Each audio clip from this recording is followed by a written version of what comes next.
Don't do that. Hey everybody, welcome to the Friday 3D Printing Community Hangout. This week we're going to recap on last weekend's festivities at the Midwest RepRap Festival and talk about some of the things we liked. Feel free in the chat to post the things that you liked. We're going to talk a little bit about what we'd like to see at the upcoming ERRF in October and what we'd like to see on projects that were at MRRF that are coming to ERRF or projects for next year at MRRF. So let's go ahead and we'll start from my left with intros and start out with Kat. Hi everybody, I'm Kat 3D from Liechtenstein. My real name is Katja. I have a small little YouTube channel about, I don't know, little fun projects. The biggest one I ever did was this 3D printed and crocheted, knitted handbag. I had it with me at MRRF. And yeah, so that's me. All right, next up we've got Daniel. My what would you call it? Stage name is Techie Fiddler. I have been 3D printing for I don't know 4 or 5 years now, and just recently have gotten into the streaming scene. I stream with Ron from Canadian Maker Project, so I don't have a channel of my own, but I'm happy to be here to stream with you guys today. All right, next up we have Joe Mike. Sorry, muted. Hi, I'm Joe Mike, and well, I do all kinds of things, I guess. I have a YouTube channel. I am a slave of Repcord. They have literally a lot of dirt on me, and I can't help me. Somebody help me. Taranello. I'm sorry, Mr. Pooch. I'm sorry. You can find most of my stuff. I've consolidated onto a single site, jmt-3d.com. You go there, you'll see pictures of like all the projects I'm working on and have worked on, and links to all my social media, so Twitter, Instagram, my YouTube channel, and all that good stuff. So yeah, excited to talk about the amazingness that was MRRF this year. All right, thanks, Joe Mike. Next we've got Martin. Yeah, hi, I'm Martin. My channel is 3DP Iceland, and I'm on YouTube and Twitter as 3DP Iceland. I do all sorts of stuff for my channel, 3D printing, landscape, filament tests, and all kind of projects. Lately, I've been doing Star Wars characters, and you might see some here behind me. Yeah, I was at MRRF, and we'll be happy to talk about my experience. It was awesome for me. So that's me. All right, next up we've got a newcomer, which somehow this newcomer has gotten more t-shirts on this show than anybody else. Mike. Hi there, Mike, also known as NLTMW, Never Let the Machines Win. And this is my first time on this side of the screen, and it's kind of weird. I don't know about this, but anyways, I bought my first printer in June of 2015, and I haven't stopped buying them since. I just need to take some time to use them. So here you go. All right, next up we have the one, the only spool racer beater of Chuck Hellebuck, Pooch. Hey, didn't you skip somebody? Cheater. I'll go. I'm Pooch, also known as Repcord. I clothesline old men off of spool racers. Is one of my hobbies. I've got a little brand, and I sell filament and things called rep boxes to hold your filament and all kinds of other accessories. And you may see my swag on people like Matt and others. So anyway, good to be here. And next up we've got Scott. Hi, I'm Scott Latine. I'm a manager of the Marlin firmware project, and it's great to be here. I was at MRRF and met up with a lot of cool people, saw a lot of amazing stuff being done, and I had a lot of great impromptu meetings with folks and got a lot of really neat ideas. So great to be here. Muted myself.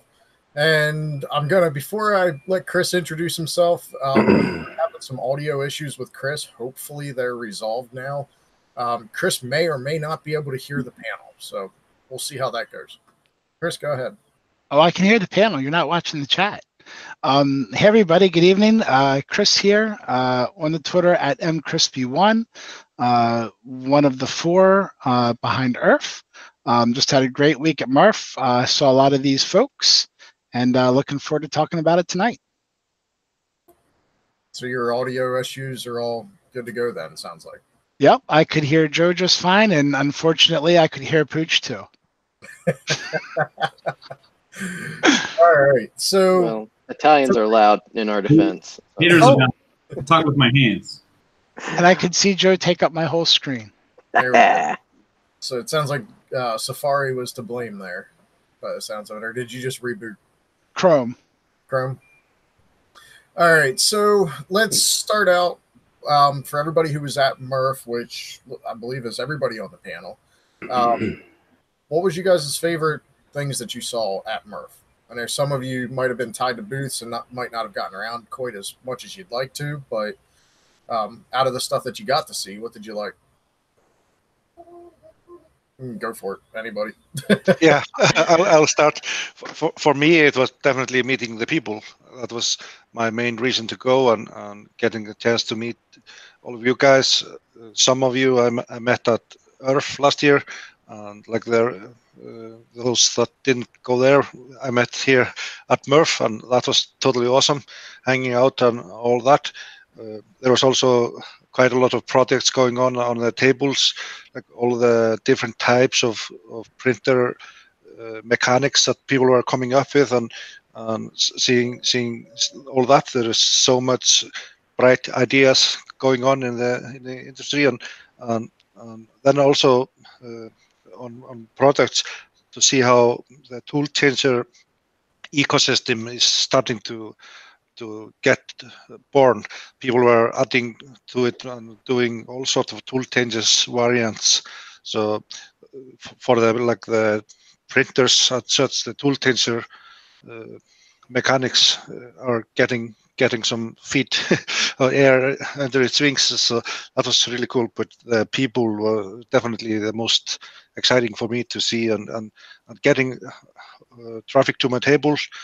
People that have seen my videos that I have no idea how they found out my channel, but they come to my channel and say, "Hey, what's your video?" And people talking to me about my maps, and I had the display of maps, and some people were talking about how I was creating the map itself, how I was printing them, how I was painting them.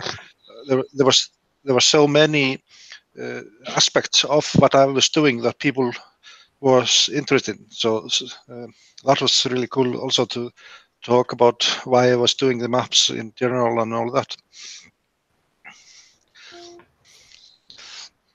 Yeah. Go ahead. Okay, excuse me. No, just go ahead. Oh, no, you're good. Go ahead, Kat. Okay. Yeah, so as Martin said, me too, I was totally blown away by all these projects, and being there finally. I already wanted to be at MRRF last year, but it didn't work out because I couldn't go because of my work situation. And so yeah, so many projects, so many different set up tables. And it's really hard to say what I like most.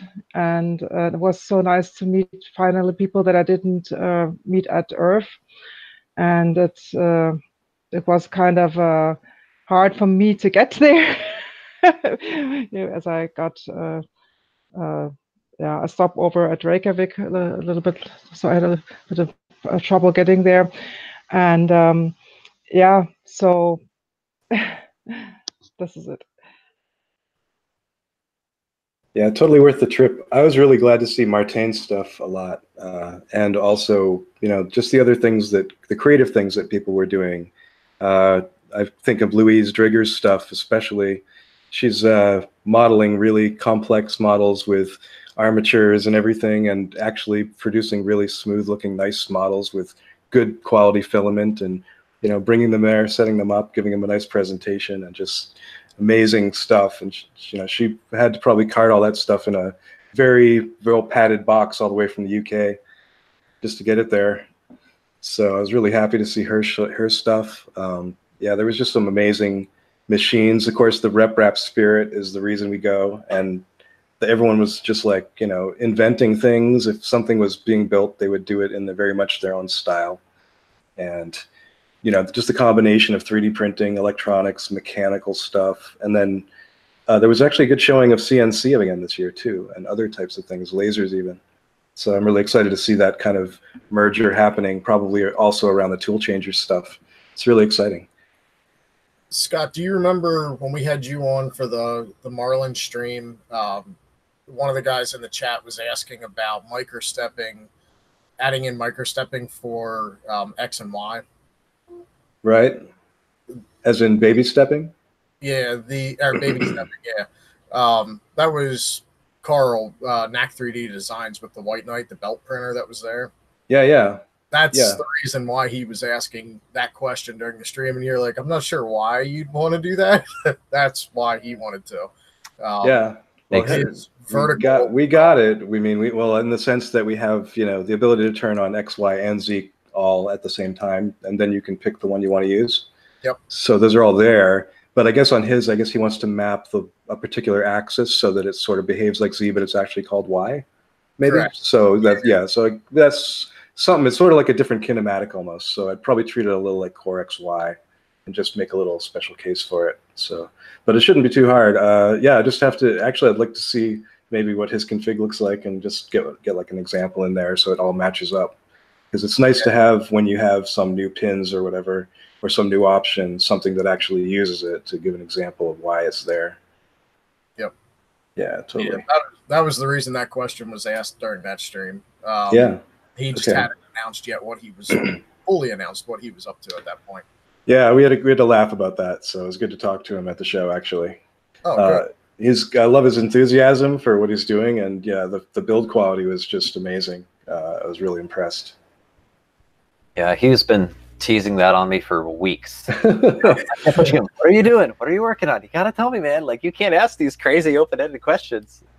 Yeah, that's the lead up to MRRF, is just getting teased left and right. It's like everything is like, what are you doing? I'll tell you soon. Just wait. I'm like, the last part of the run up is like, just get me there, please. Yeah, well, that's something that stood up to the hype, I think. I mean, you know, people knew it was coming, but there was a lot of talk of that ahead of time. Joel teased it, amongst other things. Like, obviously, we can't forget, like, James's Ready Player One, or Ready Printer One. Yep. For those of you who saw that, it was a really awesome project. I was lucky I got to see that a little bit ahead of time at IC3D because I was kind of tethered to the booth. But in the few times I did get to run around, I would say it was really, so the fully 3D printed printer that was over in the alternate building, I found that really cool. Like, the belts were even printed out of TPU. Oh, right. He was getting pretty good results. He was saying, you know, the reason it was getting flaws is because that TPU was stretching. So, you know, depending on what kind of TPU he uses, if he goes to like something with a different shore hardness or whatever, I'll bet you he could get that dialed in a bit more. But it's certainly never going to be as ideal as a purpose-built belt. But anyway, very cool nonetheless. And then for me, just seeing all those rep boxes out there that I wasn't aware were even going to be there, and people were like sending me pictures of and all this stuff. I mean, that's really, you know, awesome to see. I knew that a couple of you guys had some that you were bringing to help me out to display, but it was awesome to see some of that stuff. So not to make a shameless plug, but more to feel like the community vibe of the whole thing was really awesome.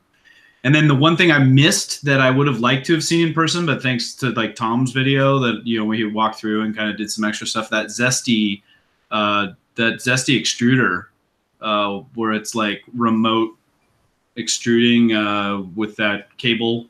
The remote direct drive. Yeah, the remote direct drive. Like, that thing seemed really sweet to me because I'm working on trying to like create the most compact print head I can for, you know, my design. I'm like, oh, that would play nice. Although I do like my Bondtech BMG setup with the pancake. It's pretty lean. So anyway. Yeah, definitely. We talked about the 3D fully 3D printed printer. Was that the last US stream, I think we were talking about that, Joe Mike, and talking about ideas with that belt of doing a multi-material print where you have some strands of rigid, like one layer of rigid in there to act like fiber reinforcement that the belts would normally have. Stuff like that, maybe to take some of the stretch out, but still give the flexibility of it. Yeah, to give it a better lifespan. And it was a mix of either multi-material or actually physically laying down some form of strand inside of the print as it's putting down the layers to give it extra strength and rigidity. Yeah, that way you got the flex, but and a little bit of stretch, but not a lot of stretch. Yeah, make it closer to like a standardized G2. Yeah. Yeah, that was the Zesty Nimble is the remote direct extruder, which sounds funny to say every time I say that since MRRF. Like, that just doesn't make sense in your head. Remote direct. So zesty. It's like roto-rooter for filament. Yeah, it's like a snake. It very much sounds like a, I don't know, like a TV dinner. The Zesty Nimble? Yeah, Zesty Nimble. Find it at your local grocer. Nutria. Yeah, that was a pretty neat idea, because what they're doing with that is they're taking, like, if you have a Dremel and you have the flex shaft for it, picture the flex shaft where you've got a sheathing with a metal spring basically running through it. The extruder motor sits off to the side. That runs over to the extruder, and which is sitting right on top of your hot end direct, just like anything else. Neat idea. Really I think it was geared, too. Like, they had a worm. It was like a worm drive, right? Yeah, so I didn't know what the gear ratio. Yeah, the extruder drive and the flex shaft. 30-to-1 ratio. What was that, Daniel? 30-to-1 ratio. 30-to-1. 30-to-1. And Chris Warcock, he says they have a 40-to-1. Yeah, that was the one that's I forget the name of it. If you go to their website, it's on there. They said it's a special built one that they have for a customer that they ended up saying, you know, if one person wants it, others might. So they ended up listing it as well. Now, they're not the first ones to do this, though, right? I mean, I feel like I've seen this before, and I don't remember who. Sorry, by Flex 3 Drive by Motley 3D. Yes, those guys. Whatever happened to them? Where are they at now? They're still around. The two kind of had a feud. In true community fashion, yes. Yeah. Oh, Joe Mike, what's some of the stuff you got to see? Can you skip me for a second? Sure. Okay. Mike, let's go to you. Okay, this was my first big event, my first chance to meet most of you people.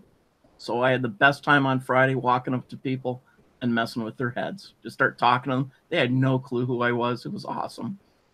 Then I didn't get away with that on Saturday or Sunday, but it was everybody, like everybody says, it's the people that is the best part. Everybody tells you that. You don't believe it till you get there. And it really is the people that makes it the best. And I wish I would have spent some more time with some things, but there's always ERRF coming up. I'll be more prepared for that, I hope. And no, it was just awesome. If any of you haven't gone, you got to go. What's that? Did you get some good footage, Mike? I saw you carrying around your camera quite a bit and trying to film stuff. I mean, would you have anything in mind to film, or were you just trying to capture as much? It's on my YouTube channel, sir. Well, I haven't been there yet, man. Oh man, what are you doing all day? Working? Yeah, that was my first time. I just bought the Osmo. It's the first time I'd used it, and I was just messing with it, and then just took it raw footage and posted it to see how it works. Yeah. I need to get that YouTube thing working. Mike, I feel so sorry that I didn't see you, and I want to thank you so much for the T-shirt. No problem. And I also didn't meet Scott. Yes, I'm so sorry. I wanted to say hello, but yeah, I didn't see you at the show. Did you see me, Scott? Yeah, I saw you milling here and there, and I was always on the way to somewhere else where someone was like, "Come meet this person." So I kept missing you, but and in regard to that, I also wanted to get together with like all the people who have tool changers from E3D, and that never really materialized either. But I talked to a couple, so at least that happened. But yeah, it's always hard to quite make the plans happen when you're in the midst of it all. But It'll be good to see. I'm sure if you're coming to ERRF or if the next other event, I will be hopefully in Sweden in a few weeks. So I don't know if you're going to be anywhere near there, but everyone come to Sweden. Yeah, unluckily, I will not make it to any of those shows. It's a pity. Yeah. Meetup in Sweden is really cool. I was there last year. Anything like MRRF at all? Yeah, MRRF next year. Yeah. Yeah. So the meetup in Sweden, I don't know if it's anything at all like the way that the Midwest RepRap Festival was, but if it's anything and close to the spirit of this event, then I'll have a great time. It's small, but it was lots of fun. Well, that's good. That's good. I like small, intimate. Get to know everyone better. What else did you get to see, Mike, that really jumped out at you? I think it's all the same stuff everybody else did. Seeing the Park Daddy in person is cool. I'm glad they keep bringing it back, even though every year they say they're not gonna. I was glad it was there.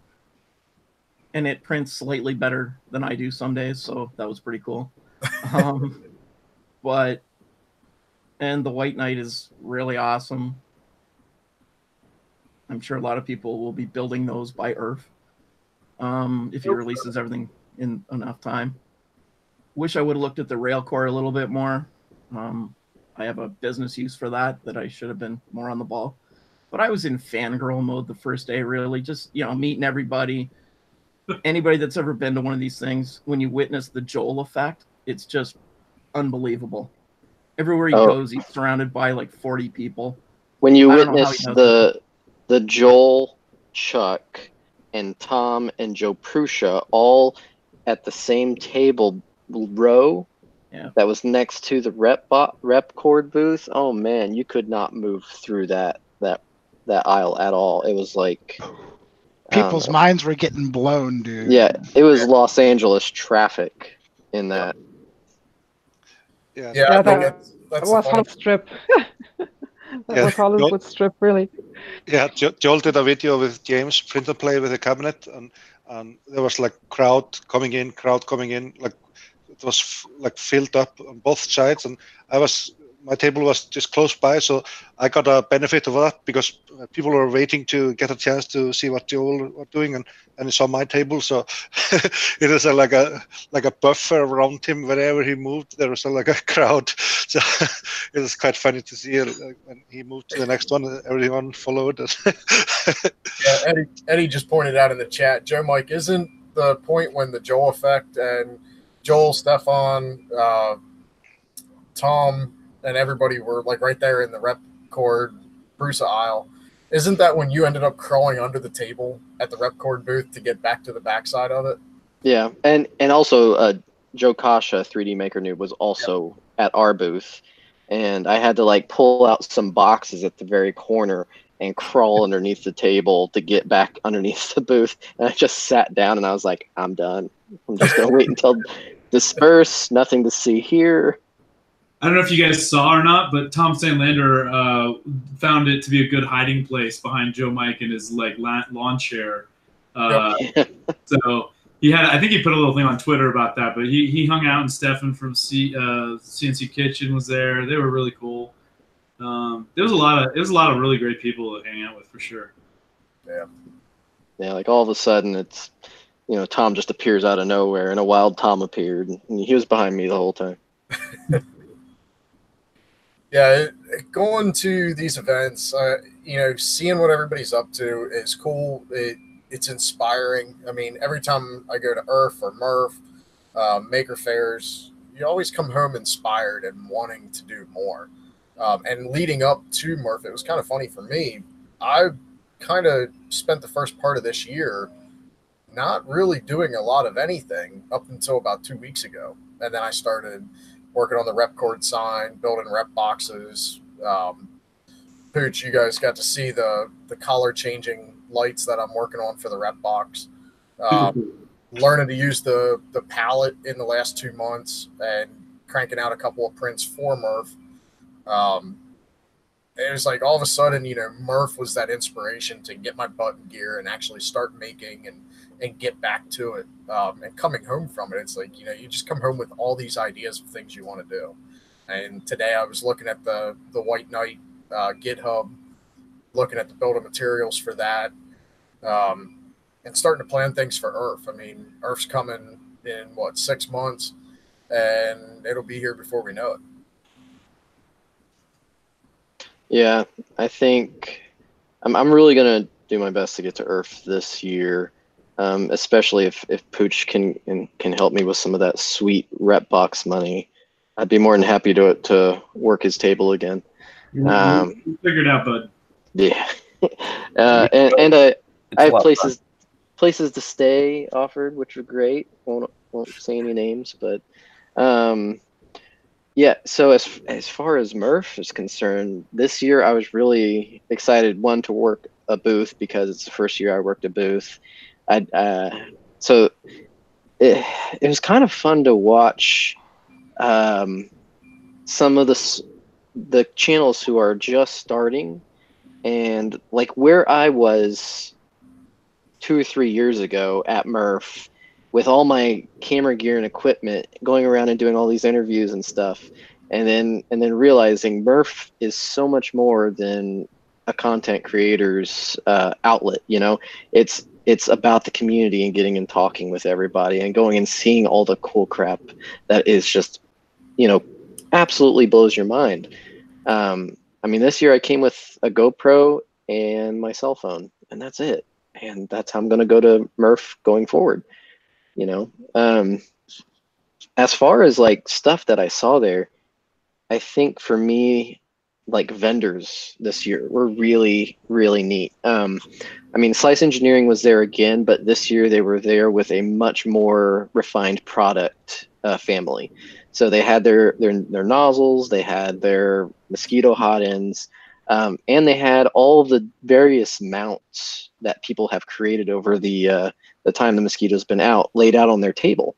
So, you know, you could see the MK3 mount, you could see the MK2 mount, you could see the CR10 mount. It was all on their table. So if you ever, you know, thinking, how am I going to get one of these crazy things on my printer? It has a V6 on it, or even, you know, the MK10 extruder. You know, they had the things printed out, which was great. Mosaic was there this year, which was awesome. They were over in the other building, but they were there and they were showing off some really cool stuff that they've been working on, one of which is getting the palette to work with the Ultimaker. So keeping 1.75 millimeter filament and adapting it to the Ultimaker so you can use the palette with the Ultimaker. That, I think, is kind of cool. The White Knight obviously was awesome. And the fact that the bomb is out there for anyone to build, because I was like, where do I buy one of these? And he was like, you build it. And I was like, what? Oh, okay. And he 3D printed like the channel groove inserts, which was cool. And he talked a little bit about that. LDO Motors was there, right next to the printed solid booth. And if you're not familiar with LDO Motors, if you're a Prusa user, you are familiar with LDO Motors. And so Jason from LDO was there with his booth, and he just had all of his steppers and stuff on display. Anything. Yeah, there's anodized extrusions. Oh yeah, which caused me to buy 2 bear kits. Yeah, so I've got a red one and a blue one coming as soon as they're back in stock. And Printed Solid was there, and I ended up being able to buy several things from them, which was great. It was awesome having Dave there actually selling product, because you can ask Pooch, like I was freaking out because my MMU wasn't working because my extruder body. Not either. The bad freaking out. What? It was not the good freaking out. It was the bad freaking out. Yeah, yeah. Like I was like, I need to print out a replacement extruder body, because this one is not allowing the MMU to feed down into the extruder gears. But then, like, the extruder body was 50% done, and I was like, wait, Printed Solid is selling crap. So I went over there and got the Bondtech BMG for the MK3, slapped it on, done. I was like, I love that. I love that I can walk catty corner to this place and buy random crap that I need for my printer and come back and just upgrade it. And thanks to Chris Warcocky for helping me get that on there, by the way. My tiny little Viking, I'm going to call him from now on. But yeah, it's just really neat to walk around and see the vendors represented and see the community projects and how people are integrating the stuff that the vendors are selling into their projects, like Railcore. Oh my gosh. I mean, I've got, you know, this giant Railcore sticker and then the Project R 3D sticker. That's out of mad respect because the Railcore is just amazing.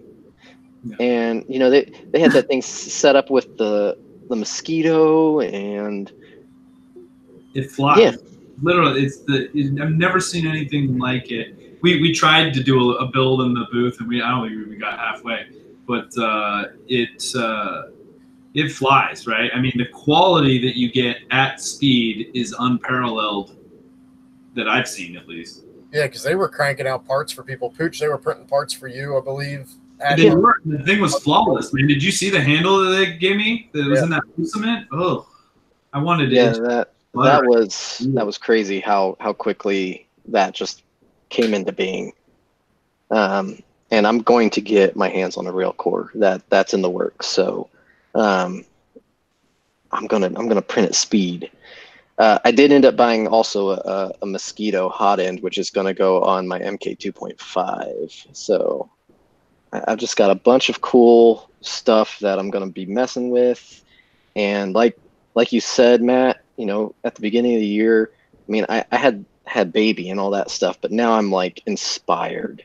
I'm like, I have all this. What does that mean? What? And I've had a baby, but now I'm really inspired. That's funny. Hey, you know what? The first part of this year was survival mode. I'm sorry, but it was. Been there, man. You know, I need sleep and I need to keep this tiny human alive. That's my two priorities. But yeah, so I don't know. It was cool to see. Joseph Prush. I can't ever say his last name right. Bruce. Pruss. Jason Yeah. Bruce? Is it Prussia, isn't it? No, Jason Pruss? That did the Color lithopaint. Jason Bruce. Oh, okay. Jason. Pattern to print. Yeah, Pruss. yeah. The guy who normally brings the giant 3D printed grandfather clock, but wasn't there this year. not this year. I You missed that. I didn't see the clock, but I did see the color lithopaint, which blew my ever-loving mind. And then to learn that he is colorblind on top of that. He's red, green. Red and green colorblind. Is that right, Pooch? Yeah, that's what he told me. And he's like, I can't even see this thing. And I'm like, you can't even see the thing, and you designed this? Wow, I didn't hear that.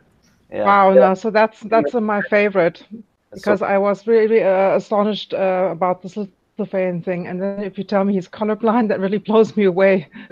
Well, did you hear how he did it? What was that, Like, Pooch? Huh? Did you hear how he actually developed it? You know, so he had a picture, right? And then he had to turn it into a 3D print using CMYK on different layers, right? So he had a little light box, and which if you haven't seen it, you need to go on Twitter. You know, look for Jason Bruce pattern to print. We've talked about it on Catchy a bunch and stuff too, but basically it's a really thin lithophane with multiple colors, and to figure out what additive processes he did, he came up with this wacky way of I'm going to slaughter it. So we need to have him on to explain it in person at some point. But basically, I think Tom did a video where he interviewed him on that. he ended up using OpenSCAD to do the calculations of what color went where once he kind of could get a sense of, because he first printed a swatch and then he said, okay, this is the color that I'm trying to get here. And then he fed all that data into OpenSCAD, and apparently that laid it all out for him. Yeah, in one of our upcoming streams, he's actually going to be the guest on one of the Friday night hangouts. Cool. Probably the second one in May, if that works out for his schedule. Yeah, he's a nice guy. That'll be good. I'll make sure to be there for that. Yeah, he's always, every year, he's one of those that you can count on at every event, every year. He has something that's just mind-blowing. And he had the clock, 2 years ago at MRRF, I think was the first that came out. Yeah, and then he had it again last year. Yeah, Well, you brought last it year you had the little last year, fold-up this baskets. Yeah. There was something else at ERRF, I believe. Didn't he have something there too? He sent stuff. We had it on the table. That's right. It was just a Weave. collection of different things in the baskets. The basket weave. Oh, Yeah, he did. those were Oh, no, also that cool. wasn't at Those ERF. weave baskets. He Yeah. prints them, I think, all on one ones with a band that stood up that you didn't have to unfold. I think he printed them all in one piece. The one with the bands around. That was also so cool. I don't know how he does that. It looks so clean. It looks like threaded through afterwards, but he did it all, I think, in one go. Yeah, He's mind blowing. To blow your mind at every event, which is cool. It's always His wife is into basket weaving, and I talked to him very briefly about it. And I asked him, like, do you think if we like chop the top off of this thing that we could actually pull consecutive, rings off? And she said, yeah, I think you could. Like, it looks like it's close enough that you can almost like move the pieces of the weave. I mean, it was printed that well. I don't remember exactly what he used with it and all that stuff, the details of it, but it was really cool. Yeah. That's pretty much it. Did you have more, Joe Mike? No, I mean, other than the sweet rewinder at the Repcord booth, but that was pretty. I found myself mesmerized playing with that. Mike, was that me and you that were standing there trying to figure it out? I think a lot of people tried to figure it out while they were there. it was like the new fidget spinner. It was. Everyone was flipping it and watching it come back, and I was wait, like, better than helical gears fidget spinning? Yeah, because this kind of blew your mind. Helical gears, man, pretty sweet. I was sitting there, ask Mike. I'm sitting there spinning it, holding on as tight as I could with my fingers on the center of it, turning it, and it's like, wait, did it just slip or did my finger slip? Like trying to figure out the way the clutch worked on it, and I probably did it 5 or 6 times before finally Joe Mike came over, and I was like, okay, explain how this thing works. Yeah. And the crazy thing is, like, I wish I could take credit for the clutch design of that thing, but that clutch design is actually from the universal spool rewinder system. So what I basically did with that thing was thin out all of the mechanism. So if you download and print out the universal spool rewind system, it is a big fat jobber. And so I thinned down the entire mechanism as thin as I possibly could in order to get it to actually rewind a full kilo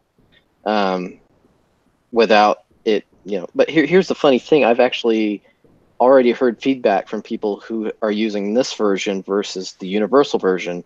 And so many people have said, hey, I tried the universal version, and the universal version, the spring, that it doesn't slip on the clutch and it ends up breaking, or it's just too strong, or there's just a bunch of other stuff.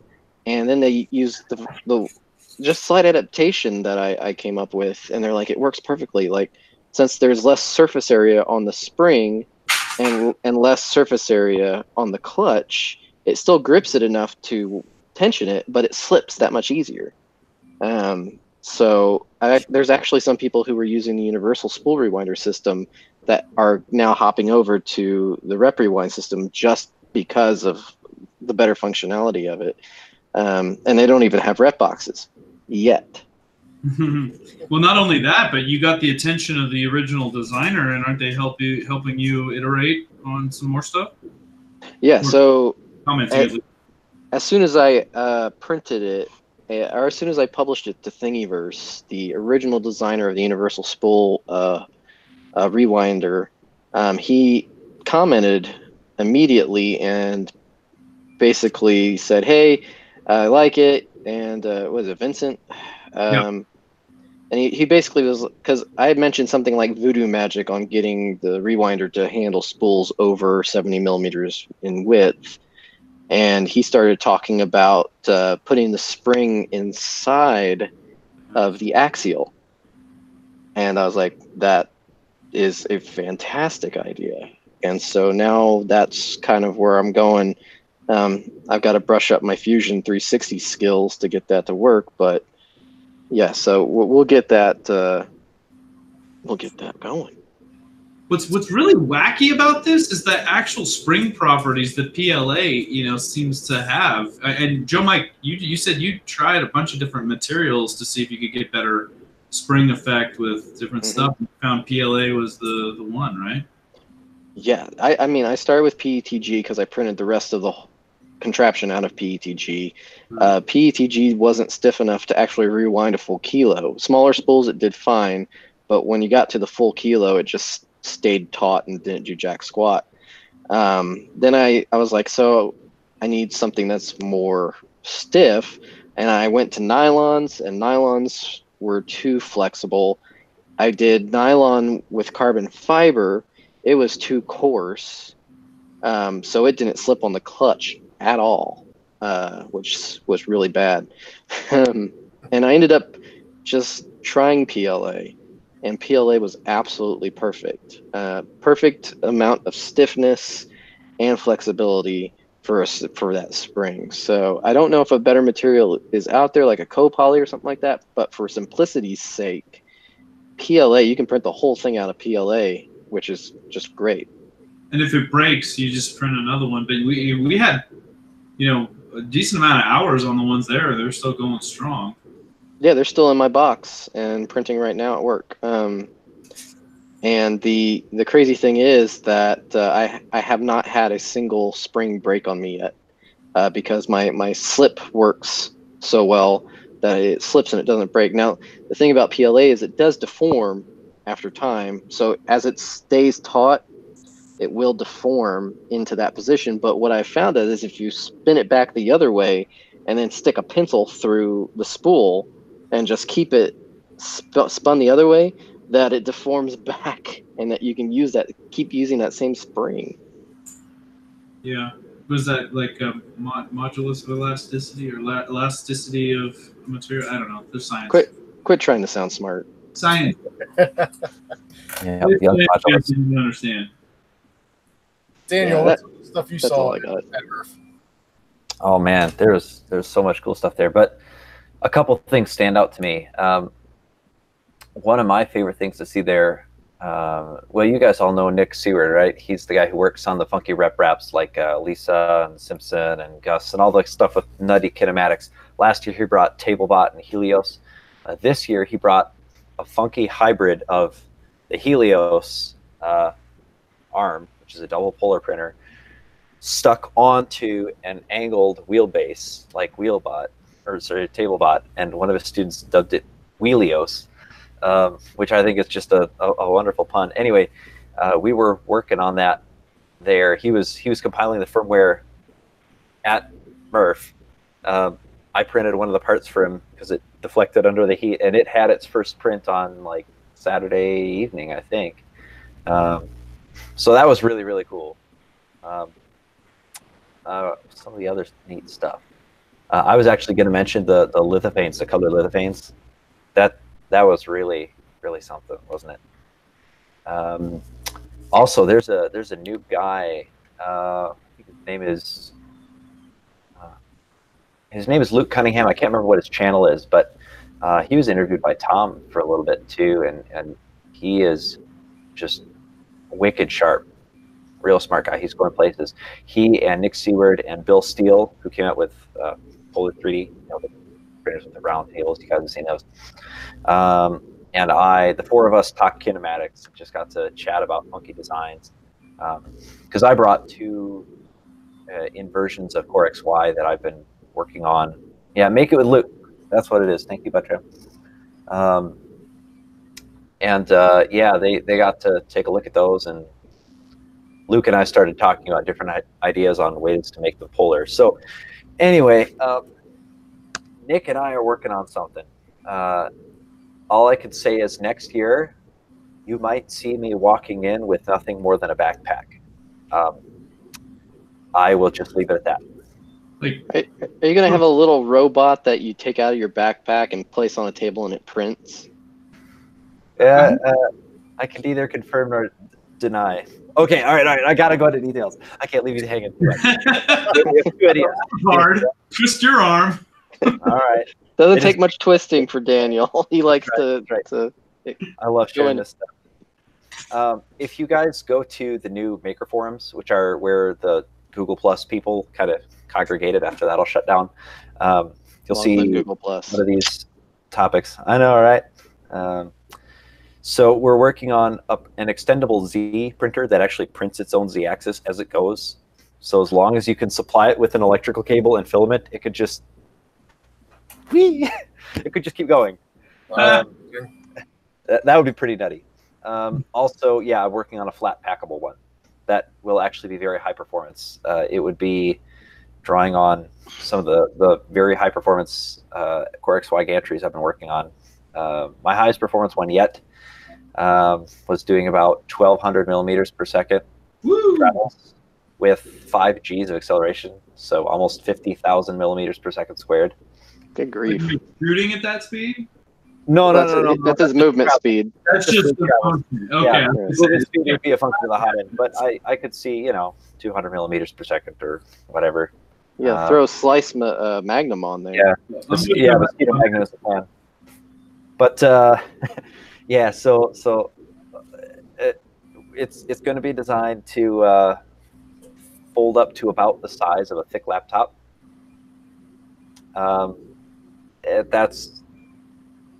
That's all I could really say for now. A lot of it's still up in the air. We're chatting about how to make it work, but I got a nice tall ceiling for you in Aberdeen, buddy. Oh, really? You should build a big one so it'll be stable and just. Yeah, pillar. You brought up Bill Steele. Now he had his Chameleon out and was demonstrating that the new version, the 4. And that it's really cool because he's got his multiplexer box 4 in, which then go 4 out, but then hit 2 wide channels down to 2, which is cool. Yeah, that was very cool. Constantly amazed by the ingenuity of that man. Twitter, but this is my first time seeing it in person. Yeah, he's a real smart cookie. I came to Murph expecting to see the Chameleon, I guess Rev 2, is it? Where it's the arm on the hot end comes up and does the change and all that. Yeah, it does the change there. I was expecting to see that because I was really, really interested in that. And honestly, had he had those there, I would have bought one just to play with it. Simply, I got enough printers. I can throw it on one and just mess with it to see how it works. But then I started talking to him. He's like, yeah, I'm looking. I'm like, so you didn't bring the Chameleon? And he goes, no, this is it. I'm like, that's not what I pictured. Yeah, he changed it quite a bit. So yeah, originally it would go up and actuate, on the top of the frame. If it's a bed flinger, like a Prusa. That's my slang, sorry. What he did... Did you call it a bed flinger? Yeah, bed flingers. I don't like bed flingers. I like stuff that moves with less inertial stacking. You like your Z on your plate on the Z, yeah. I like either plate on Z or move XY on Z, like the Voron. You guys see that Voron? Yes. Oh wasn't my that gosh. Sweet? Oh, what a cool machine. That reminded me of what was that tiny little printer that went out of business that you had? The Mod T, yes, the Mod T. It was a circle-based one. Yeah. Yeah, it had the same motion mechanism, iterated or. The iteration was different. Lines, right?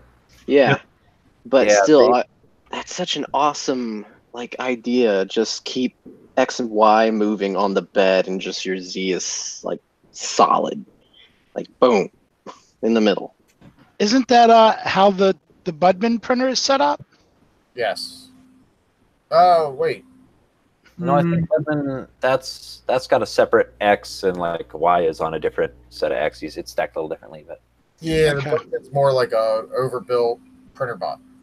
Yeah, that's pretty much how it. Okay. The wacky one that we were showing off that David Shorey has, the Dybase. D-Bot, whatever, the one that has the guy's flexion, right? The guy's with the 5 on it. That's a real plate flinger. That's a real bed flinger. And really, there's no other way around it. If you are dedicated to using a heavy turret like that, you're not moving around in X and Y. Just do it on Z. It just makes sense. Right. But then, you've got the drawbacks that come from moving to bed. But sometimes that's the lesser of two evils. You know, if you're investing all that weight and mechanics into the tool changer turret, well, yeah, might as well go with bed flinger. You got to go wherever your acceleration and jerk is less, of an issue. Yeah. With physics and its limitations, man. I swear. freaking physics. I'm thinking you need to have the whole printer on a moving bed that is also moving the opposite way that the other parts of the printer are moving. Counteract it. Yeah. Speeding it. You could speed it up by having the bed move this way and the hot end move this way. So it's like zzz, zzz, Yeah. zzz. Yeah, there you go. It would be called the MC Escher. There you go. Yeah, you can print upside down already, so putting on the list. Yeah, consoles, Deltas are fun for that. I had a console that last year just for kicks and giggles. It just flipped it upside down. You know, if they're all preloaded, belt or tension, fine. They don't really care. Some other printers. First layer. Yep, as long as the first layer works. We were inverted. Yeah, hey, Paul Puxellis, yeah, you had a sweet turret. Did you guys see that the turret printer that he had? It was like a microscope. Yeah. Yeah. Print the models. I got to talk to him about that. That was a sweet printer too. Also heavy, but hey, he was using servo drive and really, really beefy belts, beefy linear rails. So stiffness wasn't really an issue there. But yeah, that printer was a Paul. Correct me if I'm wrong, but I'm pretty sure that was a liquid handler in a lab. That's right. That printer's like $500,000 for the hardware that he repurposed into a 3D printer. But his tool changer, which he just published on Thingiverse, so anybody can download that 5-head turret. It was inspired by a microscope, the way you switch lenses on a microscope. Mm-hmm. That's one of the cool things about MRRF this year. Now that we are, full swing into the multi-material, revolution, if you want to call it that. You've got the MMU2 from Prusa. You've got the Mosaic as being the two, consumer grade, easy accessible, easy to build, and then you've got like the Chameleon, and then you've got the E3D tool changing system, and then you've got a whole bunch of these tool changing crazy innovations and iterations. There's another one out of Japan called the Selectra that was a Kickstarter that's actually shipping now. I remember that one. Not as big, but it's supposedly out. It reminds me of the MMU2 style of changing. Yeah. And I remember like M3D tried to do one. They did do one with the micro servos feeding into a single hot end. I won't touch M3D anymore, though. Are they be at ERRF again? Yeah. I don't think so. We haven't heard from them. Okay, good. Maybe one thing that I didn't see this year, maybe you guys did, but last year I saw a lot of the diamond hot ends with people trying to actually do mixing filament. I didn't see a lot of that this year. Yeah, not the diamond. You're right. I didn't even see a single one of those at MRRF. I didn't see one either. Did you see the filament? Are they producing the filament before they're running 3N and they're extruding it out of a 0.1 or 1.75 board diamond head. At least that's how they were doing it. I don't know if they're still doing it that way. That's just how they started. But since production had to ramp up, I don't know what they're doing now. It's like the neon ice cream. Yeah, so you buy the filament. It's not a printer. It's a filament. Yeah. Okay. They're buying. So Filablend, they were there last year. That was the first that anybody had seen them. They're taking 3N to a diamond, extruding it out at 1.75 and respooling it. So they'll buy filament. They don't produce their own. I don't believe they're producing their own filament. Well, they were buying up filament at MRRF. They bought a bunch of my stuff. And then re-extruding it, basically respooling it, and you have the three-sided, so to speak, filament when you look at the filament from 360. Did they actually ramp up production? Because that was like their biggest limitation last year was they couldn't produce it fast enough. Yeah, so that they have rebranded and have kind of started ramping up their production of the stuff. So I don't know what they're doing now, but they're What's the rebrand? It's still Fill-A-Blend, but like they have a new logo and they're going for more of a actual company instead of a hobby. Right. Kind of like what you do with Repcord. Kind of. Yeah. It was I remember talking to them last year and being blown away that they were like buying filament at retail and they're like putting this thing in and then selling the thing. I'm like, there's gotta be a better way than that, guys. Like, Yeah. Well, it was a MRRF concept kind of deal. It was one of those things that they wanted to see if they could do it, and they did it. And then they brought it to MRRF to see what kind of, reception it got, which I think we can all agree it got, amazing reception, because it's a fun filament to print with. And so that being the case, they have geared up and geared down for what? Geared down for what? He was there. Where is he? He said he was going to be here tonight. I don't know where he's at. Was it Russ? Ross, yeah. Yeah, Ross. Yeah, he had a really cool project with the driving thing on the 2 wheels. The O drive? Yeah. From my O face. O. Okay. Robbie Mack said yes, they have That's like cool. 3 or 6 machines now. That's Which, still, by what they're doing doesn't seem like enough. the way, when I was there, I can't remember. It might have been Friday or Saturday, but when I went into the bathroom to take a poopsies, I'm trying to keep this PG, okay? When I went to the image, Joe Mike, you're ruining your image.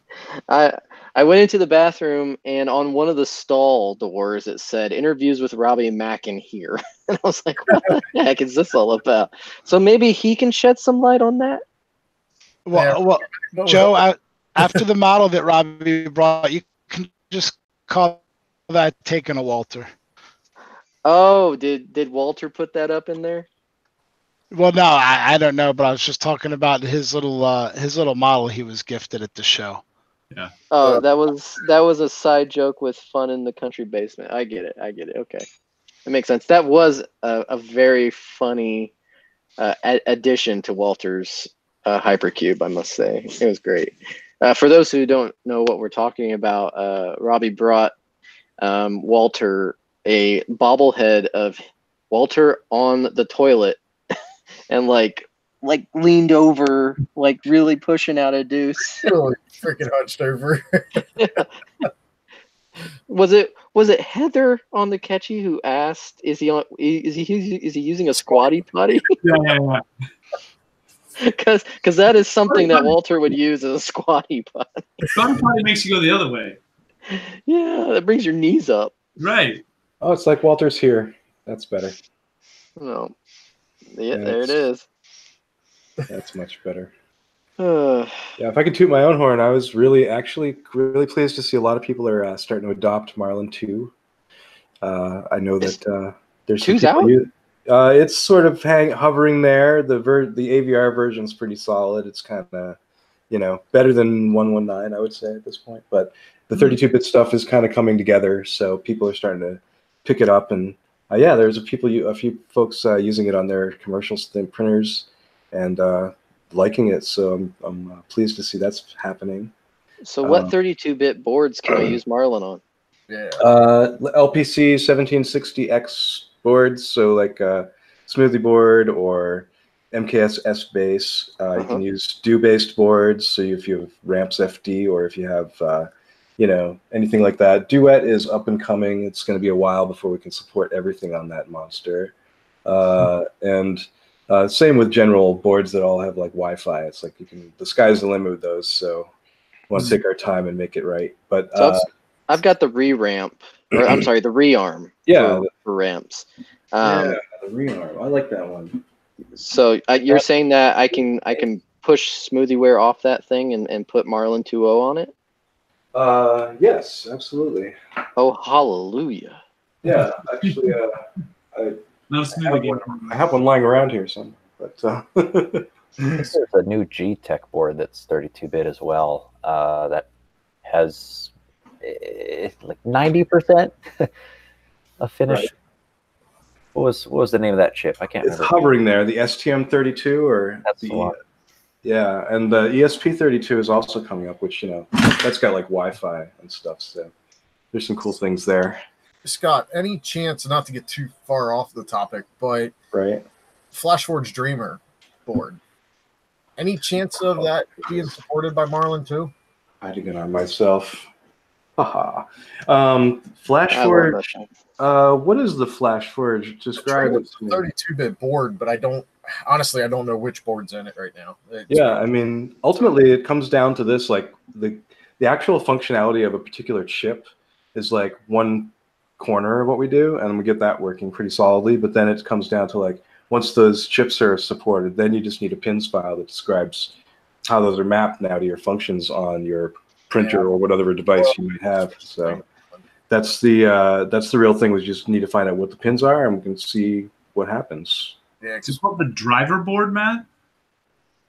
Driver board I'm seeing on the FlashForge for the Dreamer. I don't know. It's been a while since I looked. It's probably been 2 years since I looked at it. Driver board revision F is what it's got on here. The one thing that drives me nuts with that printer is I can't control it with Octoprint. And if it had Marlin, Octoprint would be a no-brainer at that point. So I do have a question, Scott. Does 2.0? Sorry, I'm sorry. This is just blowing my mind at the moment, so I have to talk about it. Sure.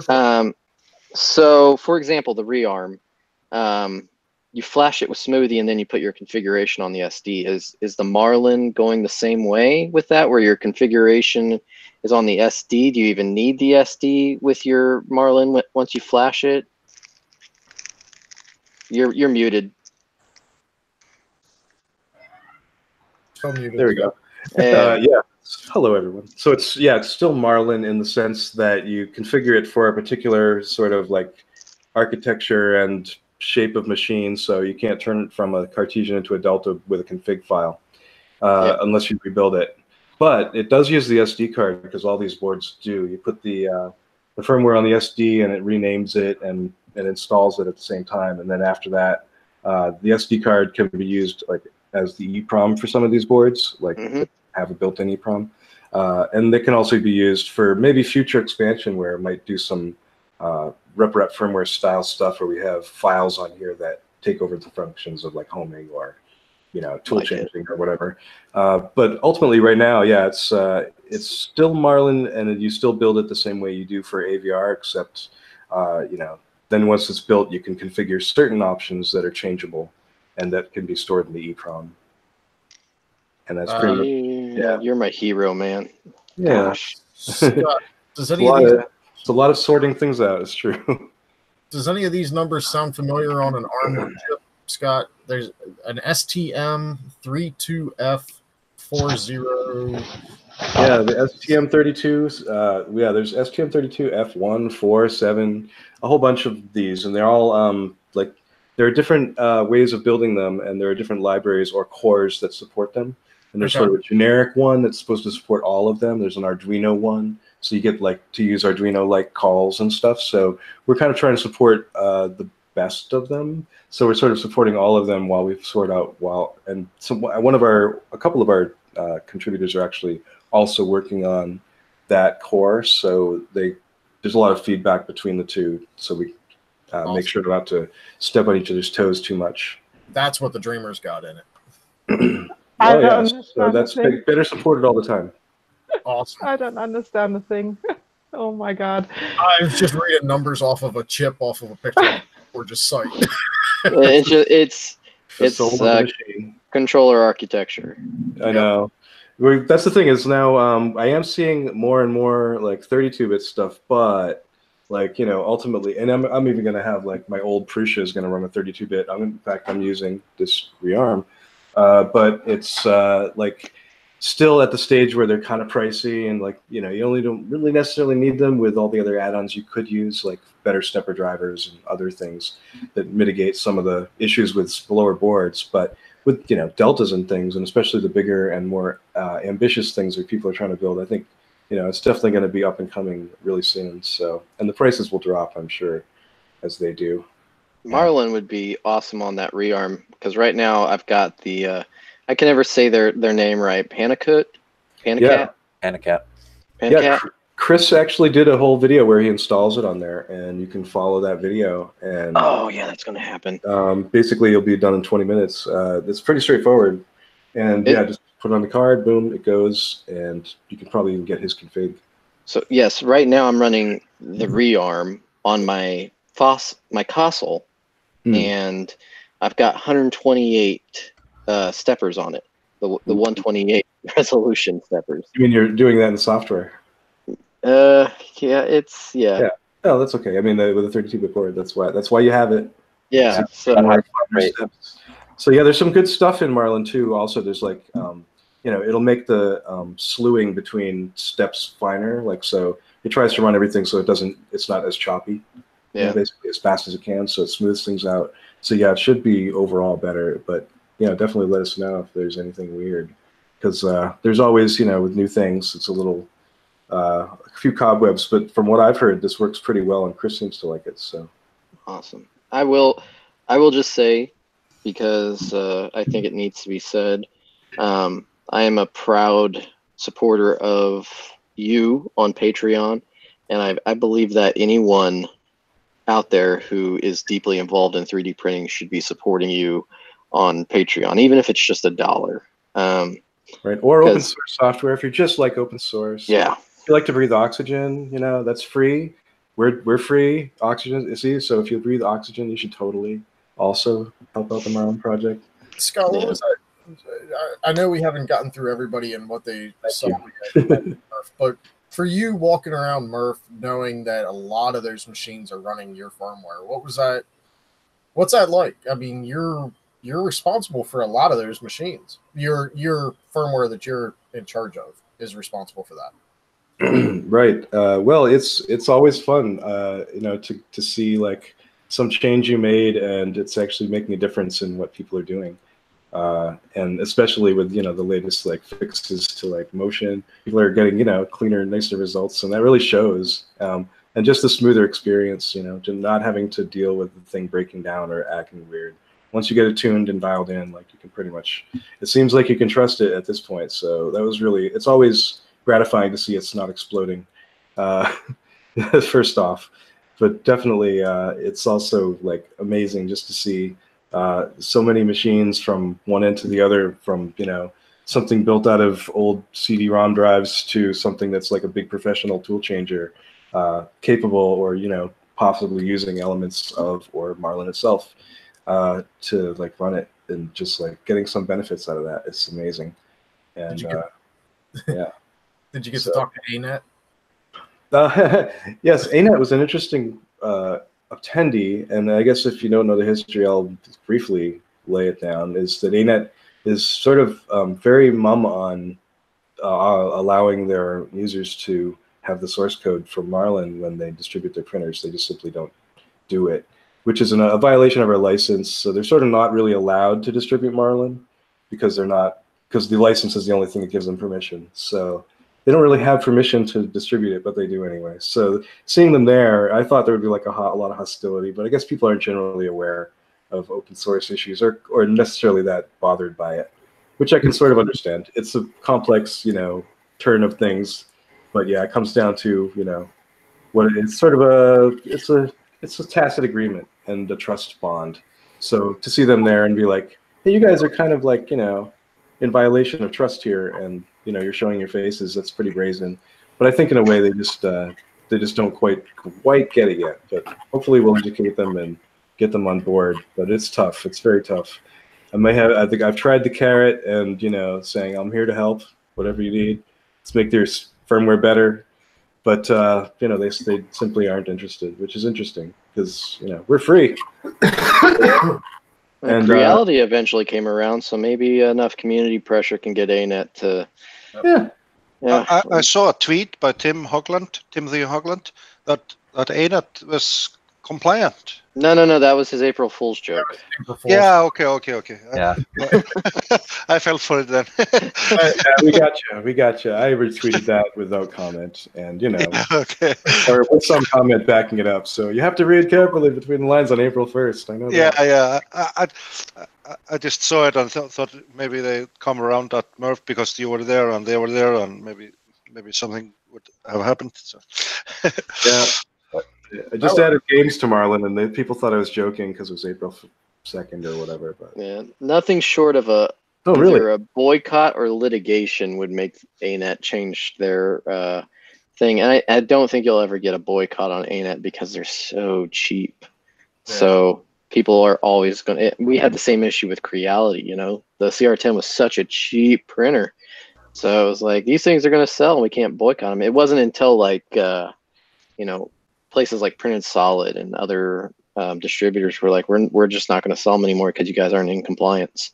Because they were coming out of the shadow realm of AliExpress and into the what we call credible distributor realm, and also GearBest. Freaking yeah, ANET hasn't taken in between place. Yeah. Who were those Chinese guys that were running around? Were they from ANET? Yeah, that was ANET. Did you see them? Yeah, and they were all suited up, and that was ANET guys. Yeah. Tesla, I think Tesla booth, huh? Or what was Tom's walk around video? They're in that. They came over to the Repcord booth, and while my printer was printing, they started screwing with my textured build plate, and I wanted to be like, don't. Number one, hot. Number two, printing. Don't touch it. But they were like, I'm like, all right, well, they're gonna copy that. I heard they made their way over to the booth and they started playing with one of the new SL1s on the table, and Joe saw him and said, "Go." He didn't say it nicely. Go away. Be gone. They're trying to take it apart. I wanted to just buy him dinner and hang out, chat, and see what was going on, what their philosophy was and stuff. Scott, I might be able to arrange for that. Hey. Money. At a vegan restaurant as well. Yeah, well, that would be great. We all got to eat, and so it's a perfect way to meet and greet. Eddie said you should have said something to me. I would have lost it on them.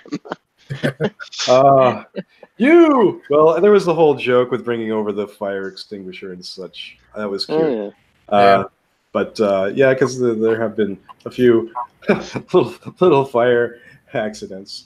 But yeah, so I don't know. Hopefully soon we'll get on board. We'll get on the same page. It'll be great. We'll all hang out. I mean, I feel close to China. Me and China, we've got a lot in common. We really do. China's good, but there's certain aspects. Yeah, I'm waiting to see the CK1 come out in clone of the FK1, the Chinese K1. Yeah. King 3D has a good comment here. Besides the language barrier, though, there is actually a pretty big cultural barrier. Western ideas of intellectual property are pretty foreign to a lot of people who grew up in an Eastern culture. One of the guys I work with in Art3 Additive Research Technologies is, Grant, you guys probably saw him walking around with that red scanner, right? He's scanning stuff and the dots. He scanned Jim Spencer. That was fun. But he actually speaks fluent Chinese. What was his degree? It was like in Mandarin or foreign relations or something. So now he's a distributor for Shining 3D and all their industrial scanners and stuff. But anyway, he was telling me about this. The cultural attitude towards property and intellectual property is just different.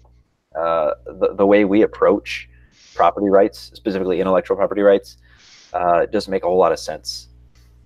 So I guess the way we explain like open source licenses often just kind of goes over their heads when there's a language barrier involved as well. So often what you need is a really dedicated person, a go-between, somebody who is fluent in both cultures, has a foot on both sides of the fence, right? I think Naomi Wu had a pretty big part in Creality's. She did. She did, didn't she? Right? Yeah. Because I think she gets it, both the Western ideas of intellectual property and then how to explain that to Chinese mindsets. I don't really understand the difference myself because born and raised Western culture. I don't understand the Eastern, so I couldn't explain it to you. Grant would have to do that, but just summing it up, from what I understand, there is a pretty big difference in how they approach intellectual property rights. So, well, in all honesty, too, I mean, we struggle with it here in the U.S. as well because we see something for free and we go, "Hey, it's free," and we kind of ignore licensing. And you look at open source, especially in the 3D printing spectrum.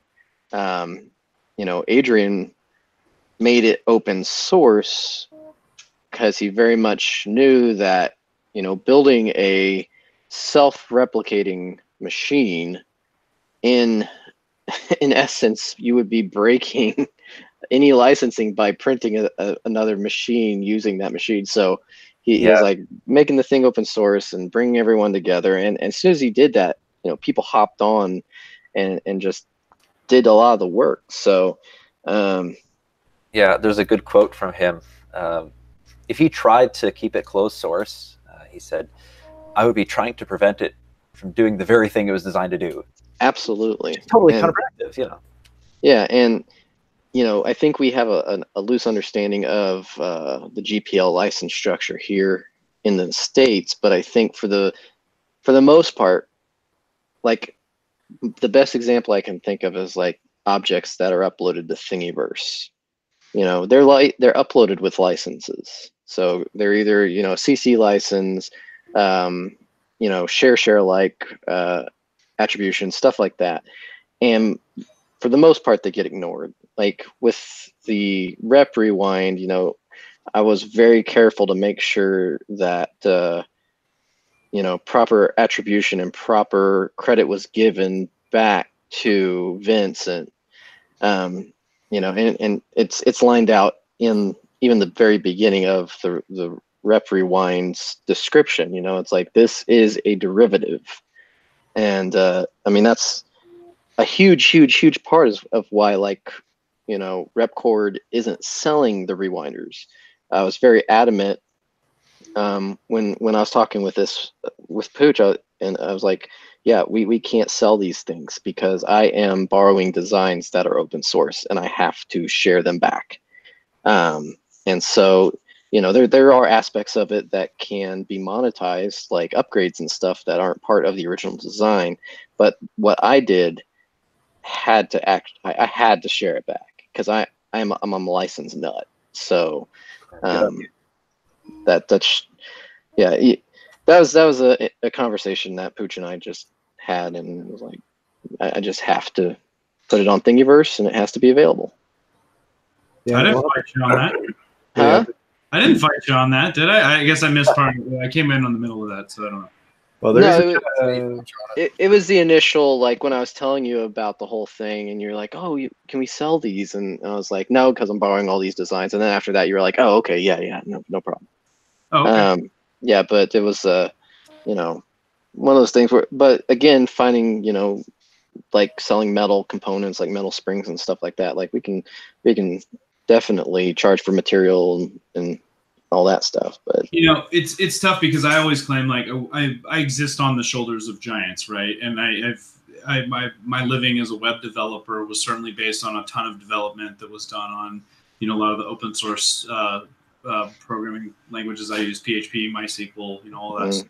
So Bootstrap and yeah, and I've used even other stuff. So I always try to give back where I can, recognize that I wouldn't be able to make that living. But it's interesting where that line exists, right? Because I want to have something sustainable, but at the same time, I pride myself in trying to be a very community-centric brand. So I like the idea of like having some to give back and some to kind of, you know, try and find that balance. So I think, I don't know. I don't know what kind of opinion you guys have on the rest of it. I mean, obviously there's examples of plenty of open source, like Prussia does open source, but then his strategy is he kind of has components that are just difficult to source yourself. And so he does it. No, they're not. They're not too difficult to source anymore. Thank you, LDO. Well, now that there's the bear upgrade and stuff, right? And now you can put an MMU2 on your Creality if you want. It's with Marlin too. The crazy thing, like with I don't know, like more and more the vendors are coming out and are selling parts that they used to reserve for these manufacturers. They're coming out and selling them straight. So you could build like a straight Prussia clone with the same exact hardware that Prussia sourced from wherever. Right. For example, like the LDO stuff. So like my second 2.5 upgrade. So I've already got one 2.5 that I did the upgrade from Prussia. My second one, I was like, I can do this upgrade cheaper and not have to wait for it to come out. So you know, I got the MK52 heated bed, the 12-volt version from Printed Solid, and I got all the other components. So the Pinda 2, the 5-volt fan, and every other small component from Printed Solid because they have a relationship with LDO. And so pretty soon here, I'm going to have a fully functional 2.5 that is not actually a 2.5 from Prussia. Yeah, that's great. I think that's kind of how open source is supposed to work. You're supposed to be able to recreate things from other sources. You know, if it's open source, but you're the only one who's distributing the parts, right? Yeah. You know what I mean? It just feels strange when it's all off the shelf stuff. And by off the shelf, I mean you can actually get it from multiple places. You know, they're commodity parts. I'm much more comfortable with that concept. Great thing about those early Mendels. Yeah, they were just, you could build them out of, you know, whatever you just had lying around pretty much. Trip to the hardware store, right? Yeah. It's threaded rods and nuts. I mean, all thread, yeah. So yeah. Scott, I'm curious your thoughts. I mean, you're obviously diehard, you know, open source guy. Do you believe there's a place for both, or what do you believe is the responsible way to you know, run a business if you're trying to be sustainable, but then also, you know, obviously participating in open source the way you're supposed to, releasing your code, all that stuff, but beyond that. Yeah, well, I mean, like for example, like LF Objects works entirely in open source software. They don't use any products that aren't open source, even in their production. So they probably, you know, use Firefox web browser. Who knows? But yeah, they're very adamant about that, and it's sort of part of the ethos. Whereas, you know, the others may see it as either an inconvenience or merely a thing they have to, you know, check on the form when they're going through the list of all the software that they've used to make stuff. They have to make sure they do everything legally or whatever. So I like the idea that you know, people will get on board and, like, you know, be more supportive of open source as a way to develop stuff. But there are also cases where it may be hard to develop some things or tricky.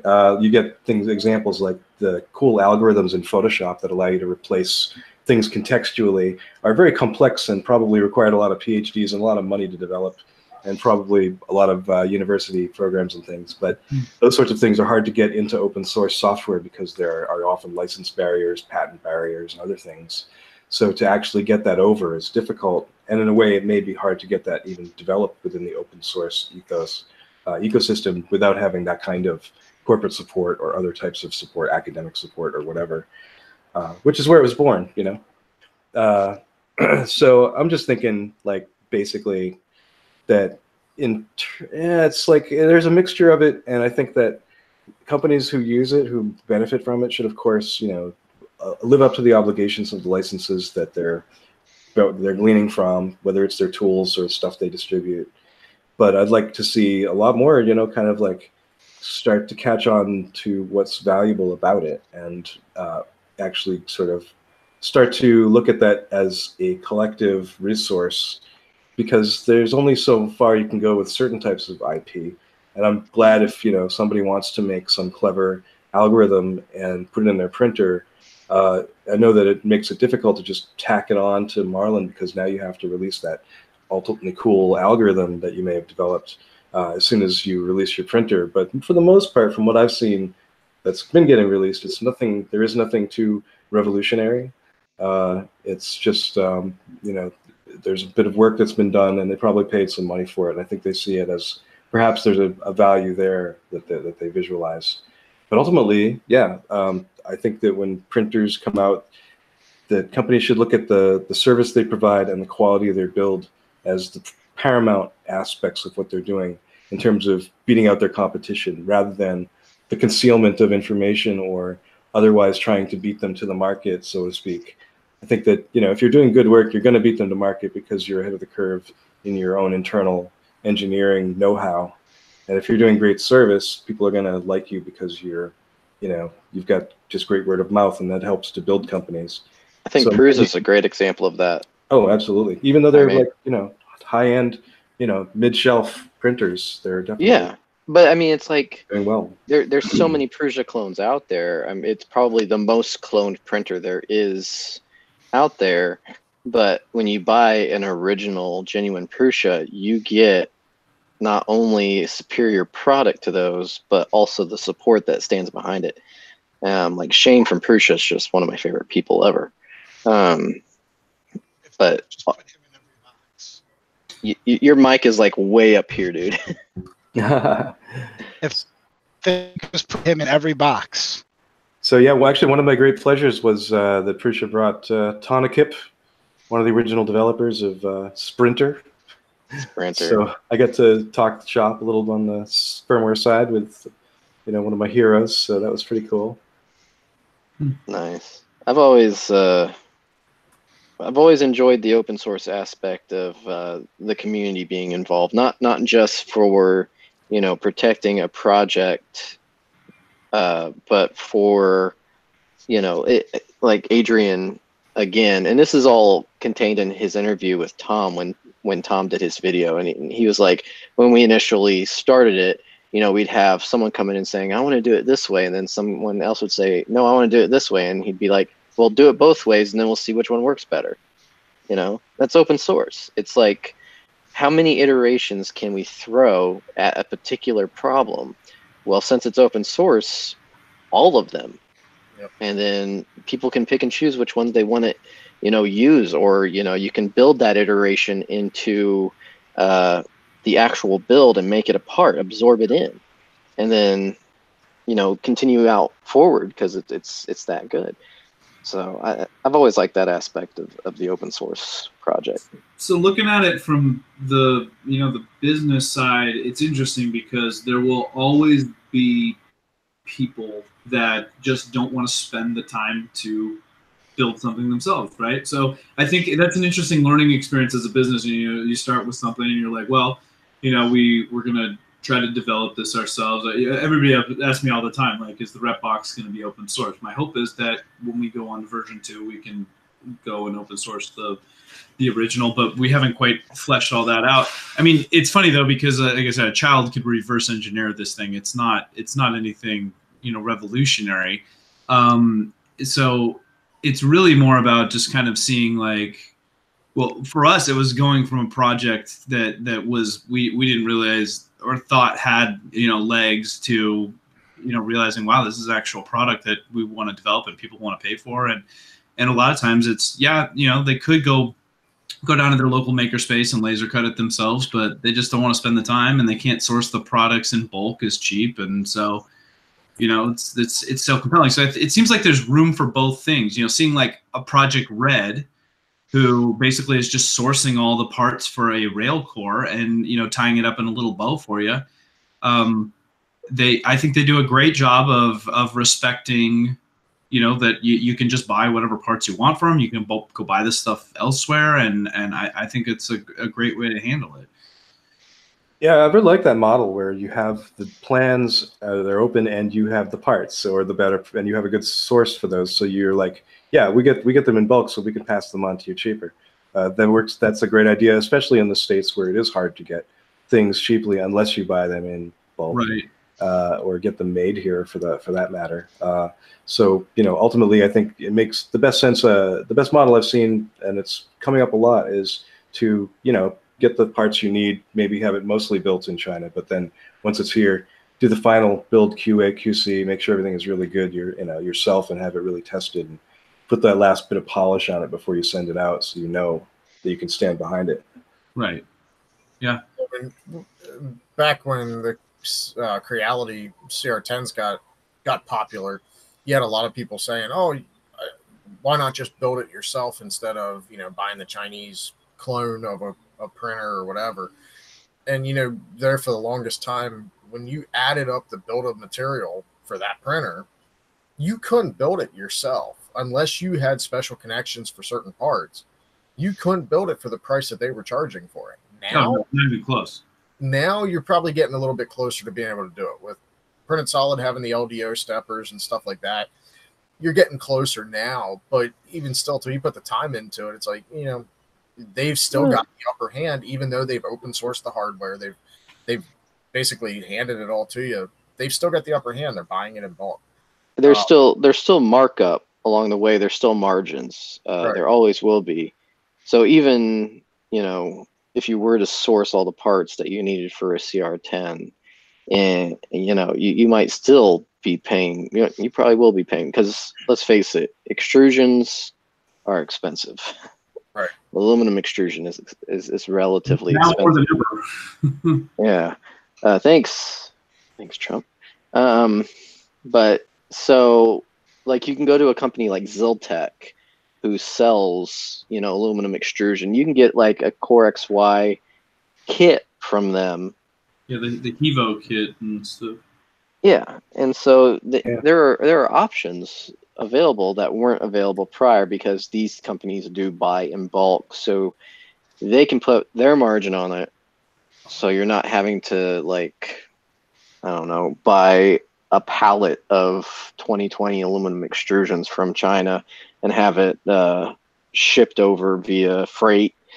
It's the same thing like when I'm working on additional stuff for Pooch. We were talking earlier about light kits and stuff like that. It's hard to find a good price point that the company can make a decent margin, but also you have quality parts without having to like sell the farm in order to get started. Right. And that's kind of that line that where I'm at right now with that is, I can buy a ton of crap parts from Alibaba or AliExpress, and they're crap. Yeah. And that's why you haven't seen a lighting kit yet. I've got parts and pieces down in my basement that I was testing, and I'm just not happy. LEDs are discoloring, and it's just cheaply made. So it's like, this is not the kind of stuff that I want to put out there, but it's the kind of stuff that I have available to me without purchasing in bulk. Yeah. Yeah, I mean, to build on that, Joe, Mike, and Eddie just said it in the chat about that I need to kit up my so for those of you who weren't at MRRF or didn't get to see it at MRRF, because it wasn't fully working completely yet, I did, from starting on Thursday last week, received the parts to do color changing lighting kit for the rep box that actually changes for every filament that's feeding out of the box. It changes to the color of that filament for that strip. Yeah, it was cool. It was kind of one of those, I put my first rep box together, put the Slice Engineering rep box together for Pooch, and immediately I'm like, this would be really neat. So I ordered the parts before I put my box together, and I've got almost $100, basically the price of a rep box, in just lights.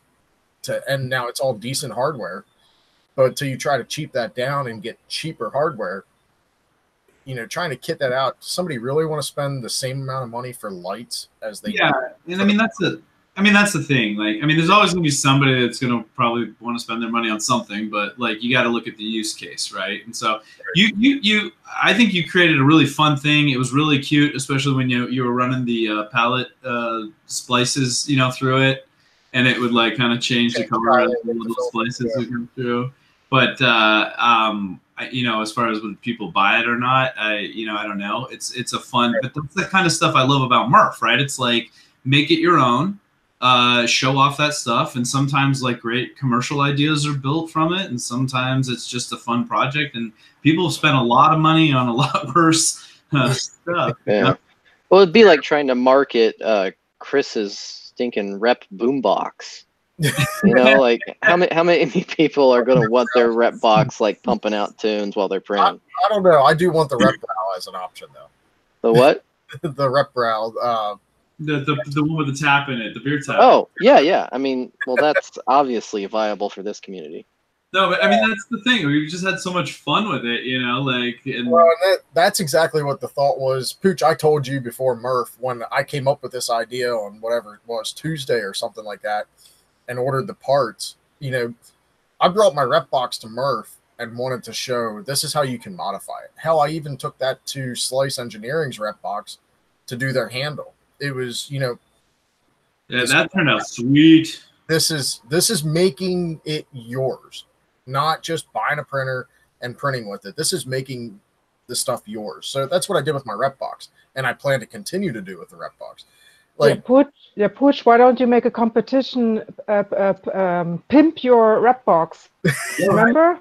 I pimping. Talked about that. People do. I was just put it on your web page. You know, make like a prize. Who comes up with the coolest pimp? Yeah, it's hilarious. Just got a Facebook post from somebody. It's like, look what I did with mine. And I'm like, cool. You know, it's fun. Yeah, that was the idea behind mine. Was, you know, MRRF for me has always been an encouragement. It encourages me to try more, inspires me to do more, and that's what I wanted to bring to MRRF with my rep box, was just to inspire people to do more with it, make it yours. I mean, I thought it was cool. You had Ben Heck helping you with that thing. He was like helping me program, do our programming, and we got some of the bugs that I couldn't figure out because I'm not a programmer. Yeah, I can hack shit together, but I am not a programmer. I had Ben Heck helping me program that thing. It's cool because, you know, my intentions with that whole project is, once I have everything done with it that I want to, we talked about filament runout detection out of the rep box and things like that, interfacing with Octoprint. Once I do all that stuff and get all that working, the source code and everything, the build of materials is going to be, I'm going to do just like Carl did with the White Knight. It'll be up there on GitHub. If you want to drop the money on doing it, go for it. I think it's great. That's kind of what MRRF started to inspire me before I even got there. Sorry, had to check my print. Real quick, I don't want to miss the opportunity. We got Sean jumped in, and Chris, you didn't get to talk about anything that you saw at MRRF, and we're already almost at that 2-hour mark. Yeah, so I'll keep it brief. There are a lot of cool things. Russ Tabor, you might know iDig3D. Earlier in the year, he did that custom build with the tall Z with some, basically it looks like conduit, some printed angle adapters and some wire and counterweights. And he was printing those really big, tall spires. I thought that was cool. He's also working on a touch-sensitive lamp. So you could turn the lamp on and off by touching the top, and it was getting conductivity through the print. Lots of rail core. What's that, Matt? Is that who that was with the lamp? Yeah, guy with the goatee, tall guy. Russ Tabor. iDig3D. Okay.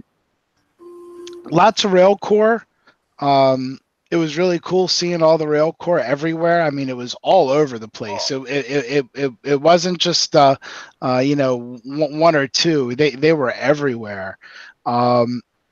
There was a girl that was walking around with a an RC buggy type car, just about all 3D printed.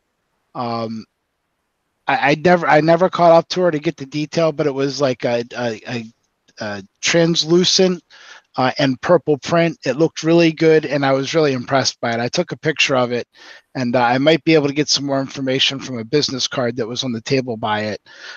Ready Printer 1 was really cool. Broke Wonder Woman, Spectre 3D, and the Broken Nerds Wonder Woman cosplay was really cool. Also, Amy DD's Candy Warrior. I'm not sure what that was called, but that was a sweet outfit. Yeah, that was Penelope from Wreck-It Ralph. Okay, I haven't seen that one yet. Based off of an artwork that was done of Penelope from Wreck-It Ralph. Yeah. Well, it was sweet. When she posted that artwork and the side by side, how close that cosplay was to the artwork, that was really cool. And then Carl's printer, the White Knight, again, good to see. It was really cool to see the FK1 up close and personal. Glenn, you need to start printing some bigger things on there for shows, though. It's cool, but I want to see a big print on it. Even if you have to scrap it, I'll give you the roll of filament so you can waste it. And those are my quick notes. And the people, always the people. Mm-hmm. Absolutely the people. What about you, Sean?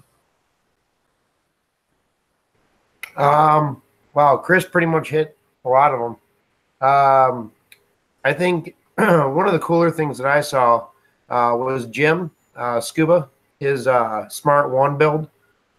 That was really cool. I like how he got like the actual sound bites from the actual animatronics, the originals, and got it on there. So I thought that was really cool. And of course, you know, Ready Printer 1, the White Knight build. There was a lot of cool things there. Of course, you know, the rewinder for the rep box. I thought that was really slick. Would you say it's the stuff?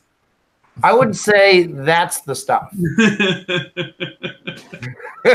would you lick it?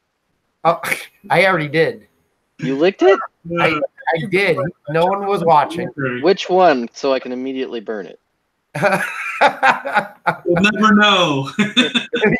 You'll never know. I'm taking them to the forensics lab. So, yeah, all that stuff was really, really cool. Of course, the Alien 3D community build was massive. Oh yeah, that was absolutely massive. Open RV, that was getting commented. Oh yeah, the RV. Bertram. Yeah, Mr. Buttram. Bertram or Buttram? I don't know. I met him and I asked him and I promptly forgot. But he did the open RV, which I thought was really clever. Yeah, that was really cool. They told him he could race that in the demolition derby, but not the open RC race. That's funny because I think it probably would have won the actual RC race. Probably would have. Yeah. Yeah, those things are out of control. I finally got to see the video of that, and it looks like Tinker's got pitted just at the very end and nudged out. That's what he gets. Did you see that finish? That was something. He single-handedly screwed my ability to print protopasta on my MK3 just by saying a word. Did he know? He cursed. He came by the booth and was like looking because I had protopasta in the rep box when I first got there. And I was printing with pasta, and he was like, "What temp you printing at this at?" And I was like, 210. And he goes, "Do you always print at 210?" I'm like, "Yeah." And he's like, "And you haven't had any of those issues that everyone else is having?" I'm like, "No." And sure enough, as soon as he walked away, not 5 minutes later, my freaking nozzle jammed. Click, click, click. And I was like, "Oh, Keith. Oh, Keith. No, no. Irish curse, Tinkers."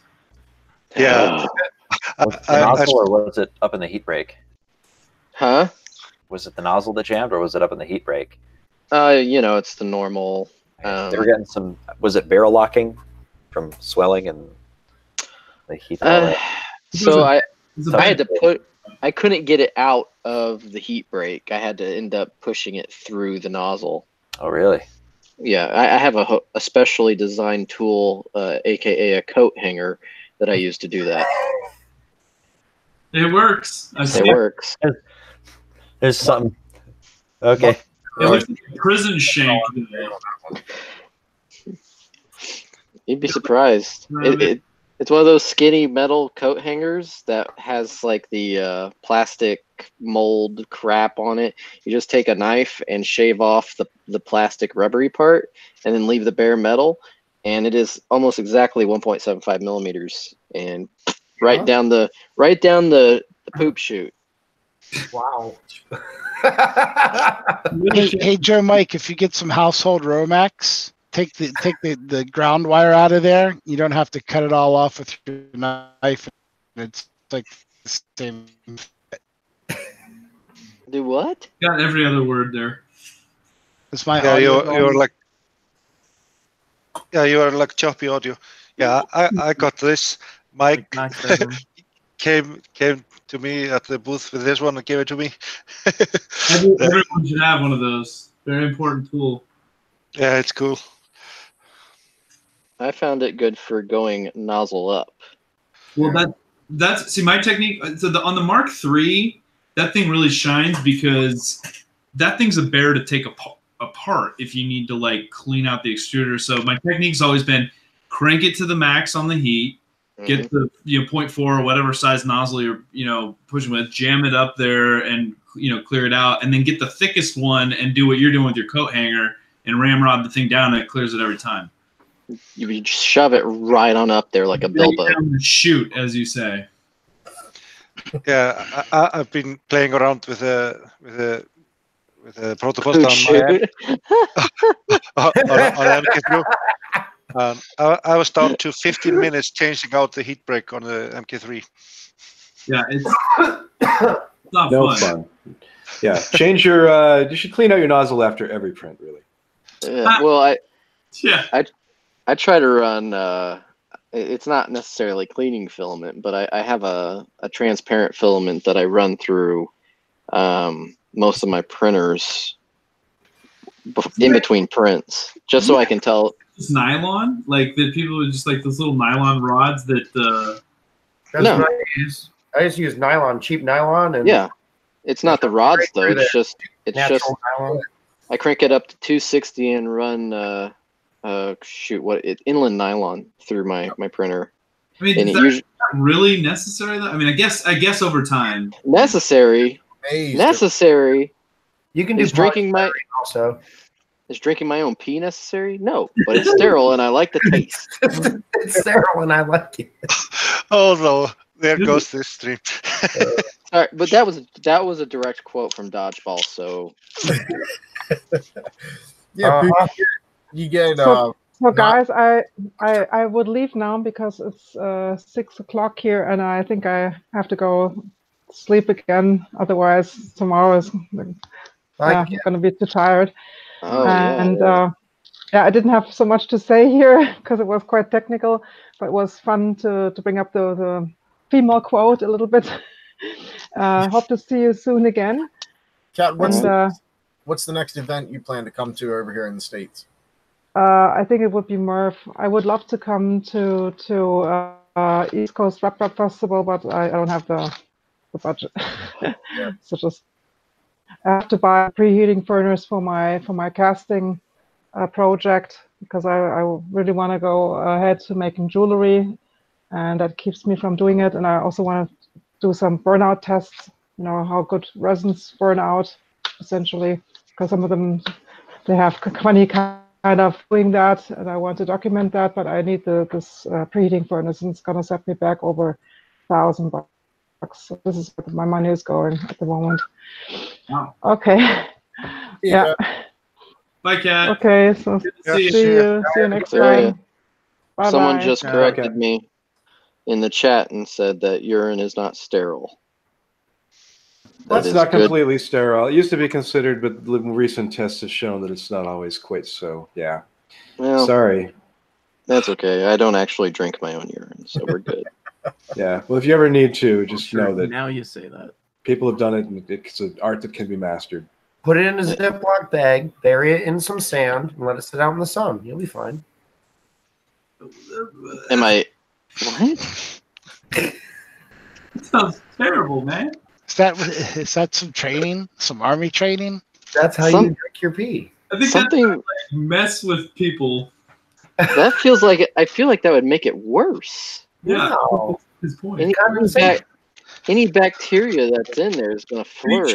Are you trying to describe a solar still to us, Sean? Yes, yeah, it's a solar still. That's not quite how it goes, but okay. No, it's not.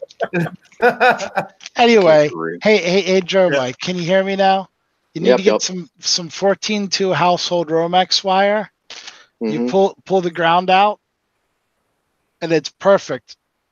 But that's copper, though, right? It is copper. Well, mostly copper. It's mostly copper. It's soft, so hopefully it's not going to scratch up the inside. But it pushes filament through a hot end just fine. So the hangers are made of what are hangers made of? I'm not sure. It's not copper. Copper. Some zinc alloy. Probably a zinc nickel. I don't know, but it's nice and rigid. So right in takes care of the issue. That's exactly what Lawn House ships with their printers is coat hanger already pre-cut and bent for you, basically. Yeah, and quite honestly, I have so many metal coat hangers that I hate. I've been slowly going to plastic coat hangers, and so I've got plenty of excess material to work with. Those are useful, man. Metal coat hangers I've used for all kinds of pulling wire and all kinds of popping car locks. Yep. Cars. Scratching your butt crack. Yep. Get the coin slot really well. Right at the top, right where it itches the most. Exactly right. Chris said something in the chat that I wanted to mention. Oh, that's right. Martin, you said you got changing the heat break on the Prusa down to 15 minutes. Yeah. Chris, yeah. I think Chris offered a challenge to you. He said he has it down to 3 minutes to do it. 3 minutes? Yeah. So what, are you changing the heat break just to print pasta? Or? He was switching back and forth between the MK2 and 2.5. Yeah. Right? What I've been doing is testing the protopasta filament with the original Prusa MK3 heat break that is 2.2 millimeter diameter at the top versus the E3D original one that is 2 millimeter in diameter at the top. And finding out with the protopasta filament and other filaments as well, the clicking and filament jams. Now, I was able to alleviate, because when I first got my MK3, I had issues printing higher temp. So, like even PETG, I couldn't get PETG to print worth a darn on my MK3. I eventually learned printing really, really slow on my MK3. I could print PETG, but I slapped that sun-on fan that you can get for it on it, which has higher CFM, because that Noctura fan just doesn't produce enough airflow through the wind tunnel across the heat sink. So ever since I put that sun-on fan on there, I have not had issues with jamming other than with that one protopasta after Keith. And I'm just going to blame that on Keith. Yeah, that was thinkers. Wait till you get your hands on a mosquito, Joe Mike. You're gonna look at that V6 very differently, and it's all its needs for its cooling. Mosquito's gonna blow your mind. Oh man, it's having the right materials. I've got my hands on it. I'm just waiting for the rest of the parts to do the upgrade, and then it's going. What are you doing? What are you doing on the extruder for? Are you gonna do the BMG-M? No, I'm gonna use on the Prusa. You want to put it on the Prusa? It's not going on the MK3. It's going on what is right now a 2.4. Sanctioned. Yeah. Yeah. So the 2.4 is basically the 2.5 without the Bondtech gears, and without the new Pinda. But it has the heat bed and the magnetic heat bed. Why am I vibrating?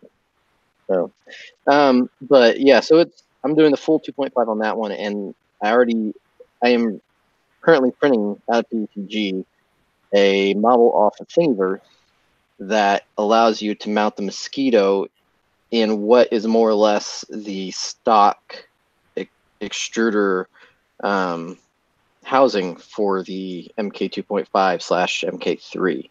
So just the cylinder adapter for like a V6 that. No, this actually is it's a rehash. So they created a small little block that you attach to the top. It's not the groove adapter. It's a square block, and then you slide the square block in, and then put the cover on top of that. And then they also have the proper cutouts on the front and back, so that the Mosquito's body can actually have the room it needs to create the seal. It finishes the seal, and then that just leaves that little heat sink area perfectly exposed for the fan. So, yeah, it's pretty nifty. And I'm curious. I'm printing the whole thing out of white, which I know I'm not supposed to do with a filament sensor, but I don't use their filament sensors, so whatever. There you go. Mitch! I just wanted to say that.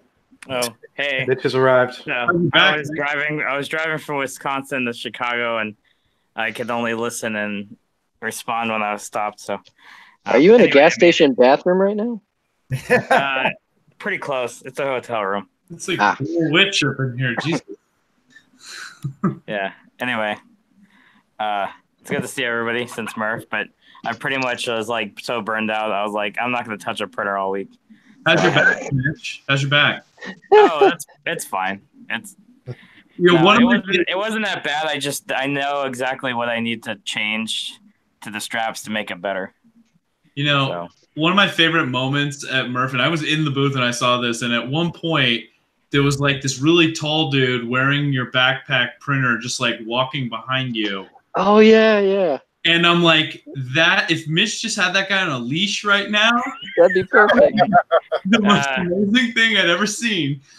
Yeah, he's a friend of mine from a Discord gaming group that I'm in. Nice friend. And it was cool to see him in there. And he was talking about like wanting to get into printing.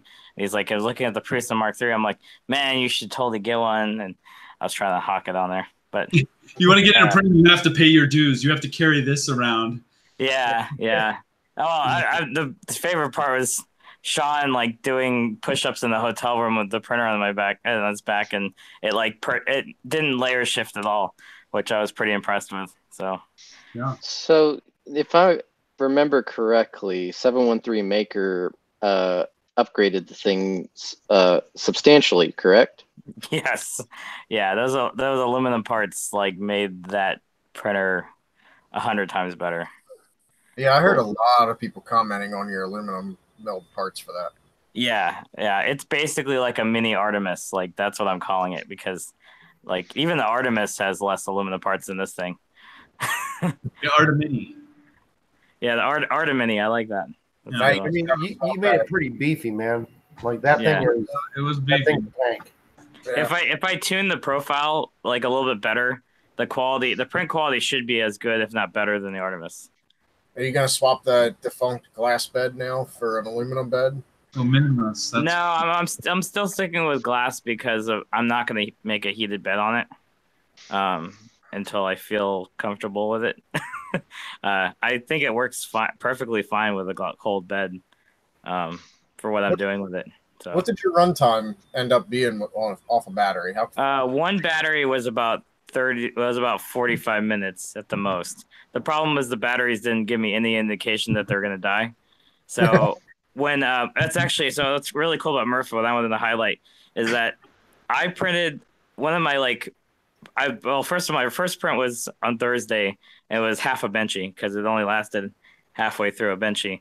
But because the batteries will die mid benchy. So what's really cool is I actually printed a spool holder, a functional spool holder for one of the Google guys. I forgot his name. But one of the Google guys had that little mini printer, and I printed a spool holder for him. And then I needed a second battery holster, and I asked the Woodstock Delta guy. I keep forgetting his name, but he actually printed that holster for me. So on Sunday, I finally had 2 battery holsters, so I could do dual batteries. And with the dual batteries, I was able to get through a full benchy, no problem. So about That's an hour John and a half. Pickens. Yeah, John Pickens. He was really cool. He was really nice, and he had a couple of issues printing that battery box, but it basically he got it done like Saturday night, and then Sunday morning I was able to use it. So that's the coolest thing about MRRF is that you have a problem and there's like 100 people there that can help you. And also talking to the duet guys, Tony, and I forgot the other guy's name, but they were giving me a lot of good ideas about how to set up for power recovery if the batteries die, and power options, and setting a couple different settings. So it was pretty helpful. But yeah, that was a lot of fun, and I need sleep. I don't think I slept much of the whole weekend. Yeah, this whole week's recovering, but has been pretty rough. and the things that most people don't see is like the partying in the hotel. That was probably my favorite part of MRRF. I got a good video of Mitch riding a table around the lobby of the. There were people partying in the lobby. Oh, yeah, you went to bed too early, Chris. So what we need to do is I need to get the dimensions of that table, and then 3D print the whole table, and then make that my spool racer for next year. That would be amazing. I would love that.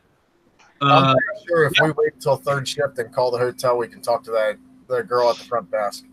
It'll be like, hey, can I just get that table off of you? Like, just make sure that it's borrow the table. Just make sure that it's something that you don't mind getting pushed off of. Oh yeah. Well, no, I'll have a much lower center of gravity than. He's sitting in the table. You got to see the picture. Yeah, where the glass is supposed to go. It's like a high chair. Up is sticking out. It looks like a high chair. Like Mitch is sitting in a high chair. Yeah. I'm sorry, I missed all the partying this year because like this was my one chance to get like 3 consecutive nights of sleep. And yeah, that must have been nice. I jumped on it. Like you can ask like Chris or like Joe Noob. I mean, like yeah, we guys had to snore off. Yeah, well, Chris and Joe Kasha had the snore off, but like they just told me that I laid down on the air mattress and I was dead to the world in 5 minutes. I never have slept like that. But glorious. Oh my gosh, it was glorious. So but the rest of us lost sleep and you gained it, is what you I said. sure as heck did. that was like, yeah. Chris just said you were the only one who slept. Pretty much. Yeah, and how did I get any sleep with Joe snoring? That's very easy. I actually had earbuds in listening to white noise. So.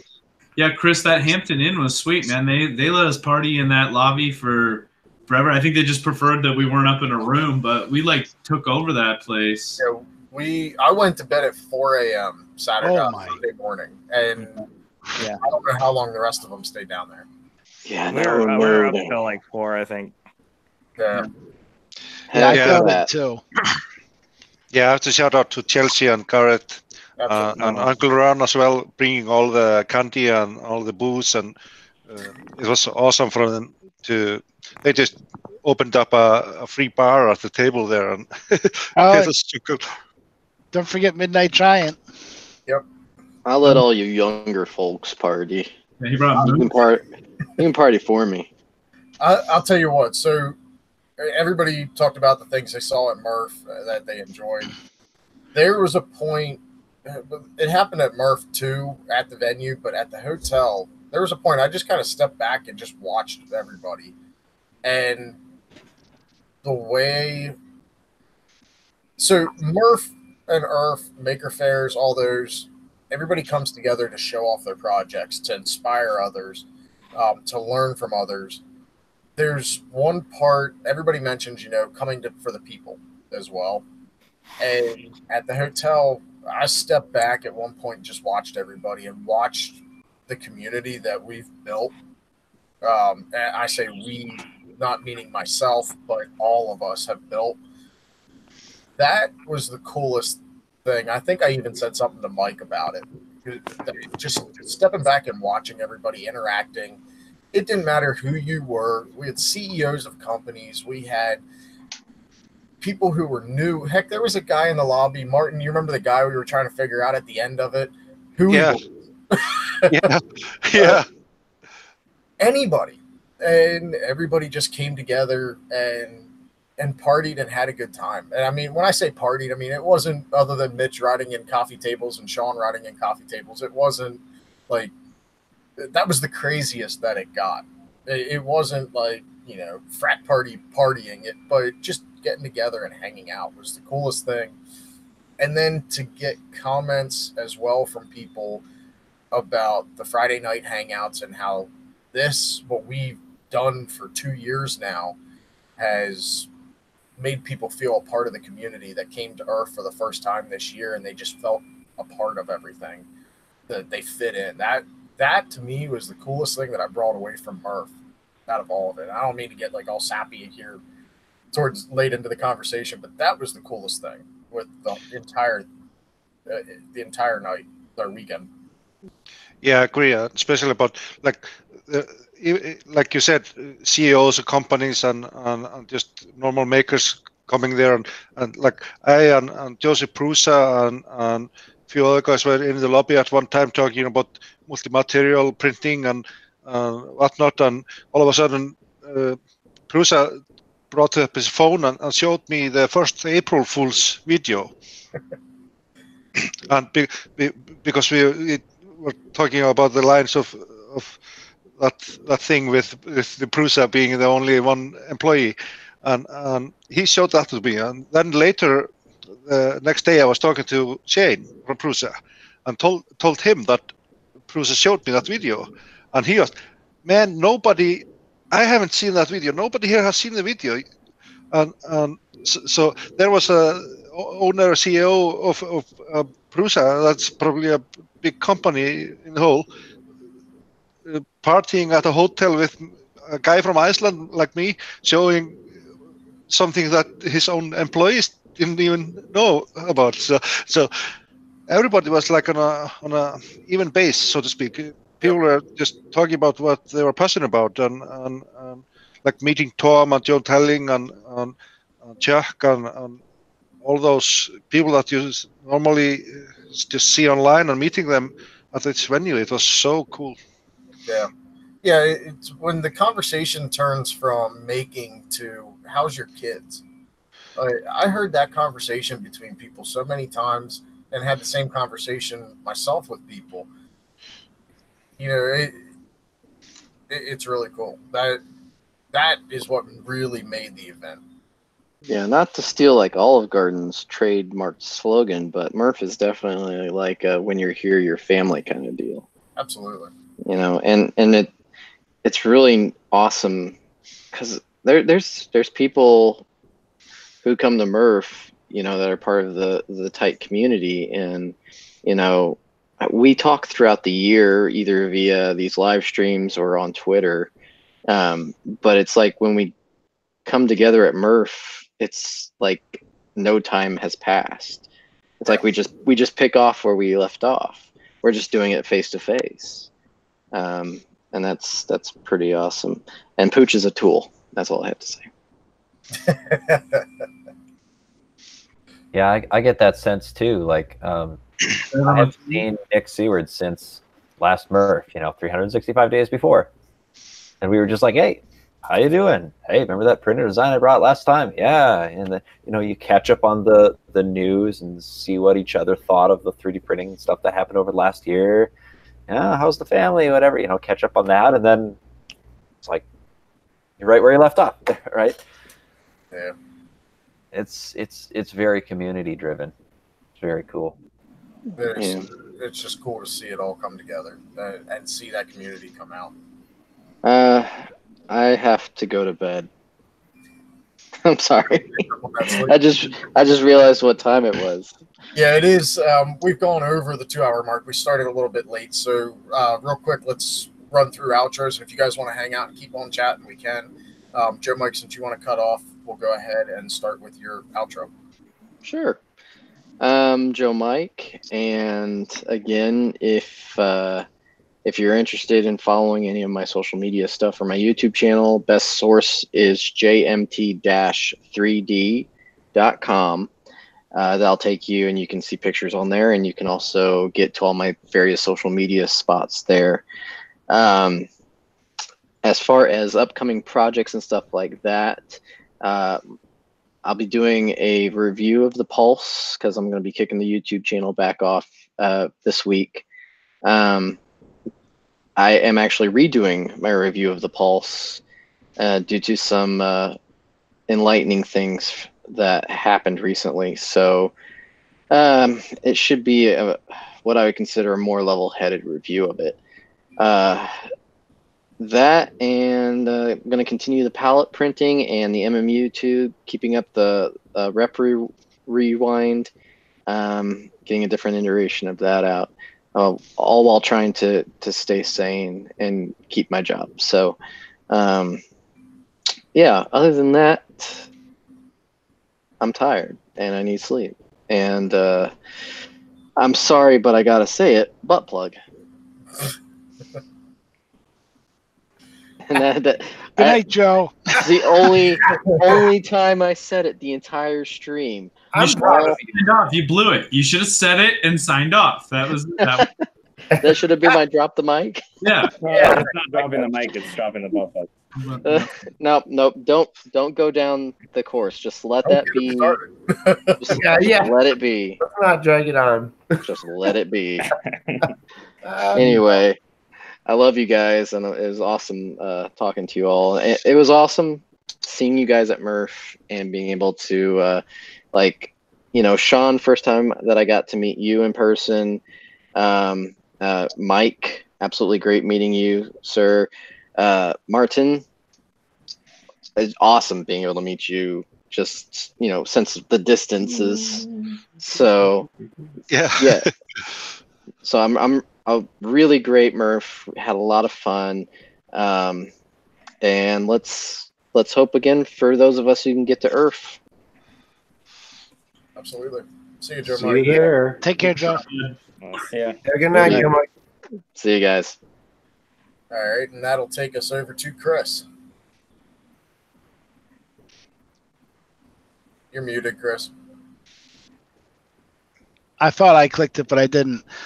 Chris here at mcrispy1. Also give a follow on at ERRF 2018 on Twitter and on Facebook. You can sign up for the ERRF group page, which is also ERRF 2018. Yeah, that's a little project I'll be working on for the next couple of months. Hang tight. There's going to be some announcements coming up in the next couple of weeks. We're going to start talking about all the sponsors that are signed up, and we'll be opening up Eventbrite for exhibitor and attendance tickets soon. So hang tight. Lots of really cool stuff coming. Can you give the website one more time, Chris? www.eastcoastreprapfestival.com. Thank you, Matt. Yep. All right, Daniel. Also, Chris, I got this thing you gave me about ERRF. That's pretty cool. So, did you print that on the palette, by the way? Yep, palette too, and Prusa. Very, very nice. So yeah, I'm Daniel Halverson. I'm just a tinkerer. My online name is Techie Fiddler. It was nice to get to meet a bunch of you guys again, or for the first time at MRRF. Had a really good time there. Yeah, hopefully we'll be seeing each other before too long. Maybe at ERRF. Maybe not till next ERRF, but I'm sure we'll be bumping into each other on streams and such. Yeah. Right. That takes us over to Martin. Yeah, I'm Martin. I have a channel called 3DP Iceland. Normally I wear that shirt, but now I'm representing Mike. But yeah, I do all sorts of stuff on my channel. Regular show is MakerBox Mondays, where I test out MakerBox samples, do some modeling and filament reviews, and paint 3D printed landscapes. So that pretty much is what I do. All right, it takes us over to Mike.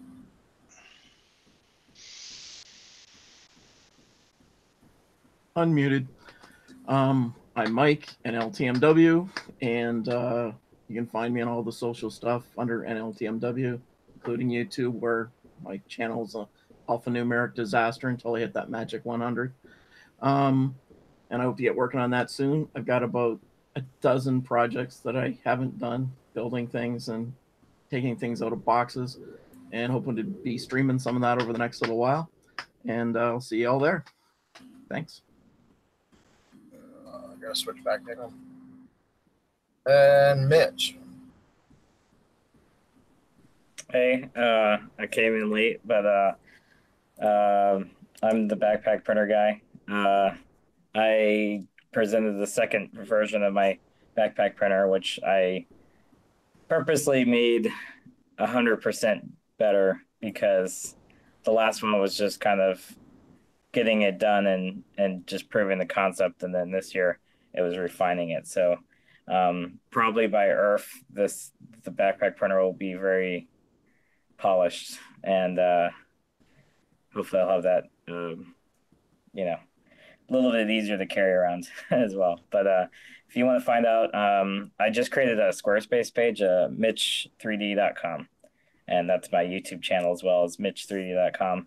But I haven't published anything on it yet. Hopefully I'll have an actual breakdown video of the backpack printer project, and I have some videos of other projects I've done.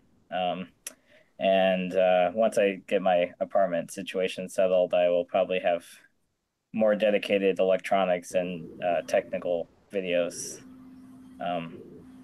ready to go. So, and yep. All right, that takes us to Pooch, the spool racer champion. Questionably. Spool racer champion 2019, baby. Woo! My name's Pooch. I go by Repcord on all the things. I'm just going to plug a little show I do every 2 weeks called Community Catch-Up. Most of you guys already know about it. If you don't, we just launched finally an independent channel, which Travis is really happy about because he was getting a lot of thumbs down from his regular subscribers who were like, what the hell is this? So go check that out. Just search Community Catch-Up and sub. We're trying to build it back up again so we can get super chat and all this stuff we've had back. But I'm really excited. I'm going to drop it. Breaking news. We're doing a mega episode on 422 sponsored by 3D Printing Nerd himself and featuring the good people of Project FDL. So if you were at MRRF and you saw the foam dart launching couple with their awesome 3D printed dart launchers and stuff like that, we're going to be talking to them. They got a really cool process they do called hydro dipping, which I hadn't seen done on 3D printing before. So if you're like me and you hate sanding, like, you know, this could be a good solution to finishing your prints. So yeah, so we're gonna talk about that, and the giveaway is going to be a printer this time, plus some other filament and stuff. So we got a lot of goodies. It's going to be a good episode. We expect a lot of people there, so be there. 422. It's a Monday, actually. Put it on your calendar now. That's it. Thank you. And I dropped a link to both Mike's channel in the chat as well as Community Catch-Up. Let's try to get, if all you guys wouldn't mind, go subscribe to them. Even if you don't watch them, subscribe to them. Let's get them both over 100 subscribers so they can tag their channel name, get their custom YouTube link.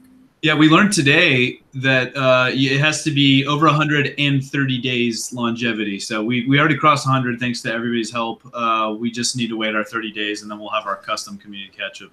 All right. Well, even if you're not subscribed to Community Catch-Up, get over there and subscribe to it. It is another really excellent community-driven stream. Yeah. I didn't really even say what it is. You know, you get to tag stuff, and then we go over it. We do a little editorial on kind of the coolest stuff of the last 2 weeks. It's a lot of fun. We have a lot of laughs. Yep. On social media, hashtag community ketchup, and tag @theketchy on Twitter. I don't know what all the other social media handles are. If it's no, you got it. Okay. It's community ketchup on pretty much everything except for Twitter, which is the catchy. Yep. If you search community ketchup, it'll come up. Ketchup with a K. There's not that many ketchup communities. Not catsup. Yeah. It's ketchup. So let's try to, for Mike and for community ketchup, let's try to get them let's do a subscription drive here and share it out on your social medias. Let everybody know where to find them. Where's Mike? I'm not seeing. You said you put Mike's on here too on the chat? Yeah, it's up a few lines from the community ketchup one. You can make me scroll? Okay, cool. I see it. All right, and that moves us over to Scott. Hey, thanks for having me, guys. It was a really amazing MRRF. We drove up from Austin, and it was totally worth the drive. We got hosted by TH3D for an evening, and they put us up at the hotel, so thanks to them. And if you guys want to find me, I'm every day managing the Marlin firmware project. You'll find me poking around GitHub. We have a Discord channel. If you're looking for my personal stuff, ThinkyHead is my handle, and I have a thinkyhead.com website that leads to all my other social connections. So if you want to find me, it's pretty easy. ThinkyHead will probably only turn me up, and that's it. I think it's Google. Google, I have the monopoly on Google. So yeah, stop by, say hi, and I'd love to hear what you think about Marlin, want to add to it, and what you think should happen for the future of 3D printing, because we're making it happen every day. It's crazy. Yeah, and please consider going over to Scott's Patreon and supporting his progress with and support of Marlin, for sure. That moves us over to Sean. Hello, my name is Sean.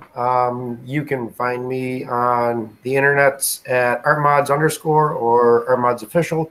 I do a lot of different things, anything from computer mods to artwork to 3D printing, lots of stuff. So yeah, you can find me there. As for upcoming projects, pretty much building some printers that I've had laying around in kit form. So I'll be trying to get that done, and then I'm currently modifying and building the FDL3 dart launcher, and I'll be going down to their HQ in September, I believe, and gonna be playing some dart matches with them in their league. So that's gonna be fun. I'm excited for that. Man. That's sweet, man. Let us know how I want to see how that comes out. What kind of filament are you mixing it all? I'm doing a whole bunch of different companies. So pretty much, this was printed in the, what was it printed in? This was the Filament 1 spool that they gave me at ERRF. I don't know what it is. It's their glint, their new glint line. And then I got some protopasta and a lot of atomic that I'm printing. So I'll be doing that. So it's going to be the internal parts will be PETG, and then the cosmetic stuff will just be PLA. Cool. So I'm pretty much pulling their files since it's open source. And I've asked them if I could. I'm pulling it into ZBrush and doing some texturing. So I'm doing like a stone look on some of it. That's wow.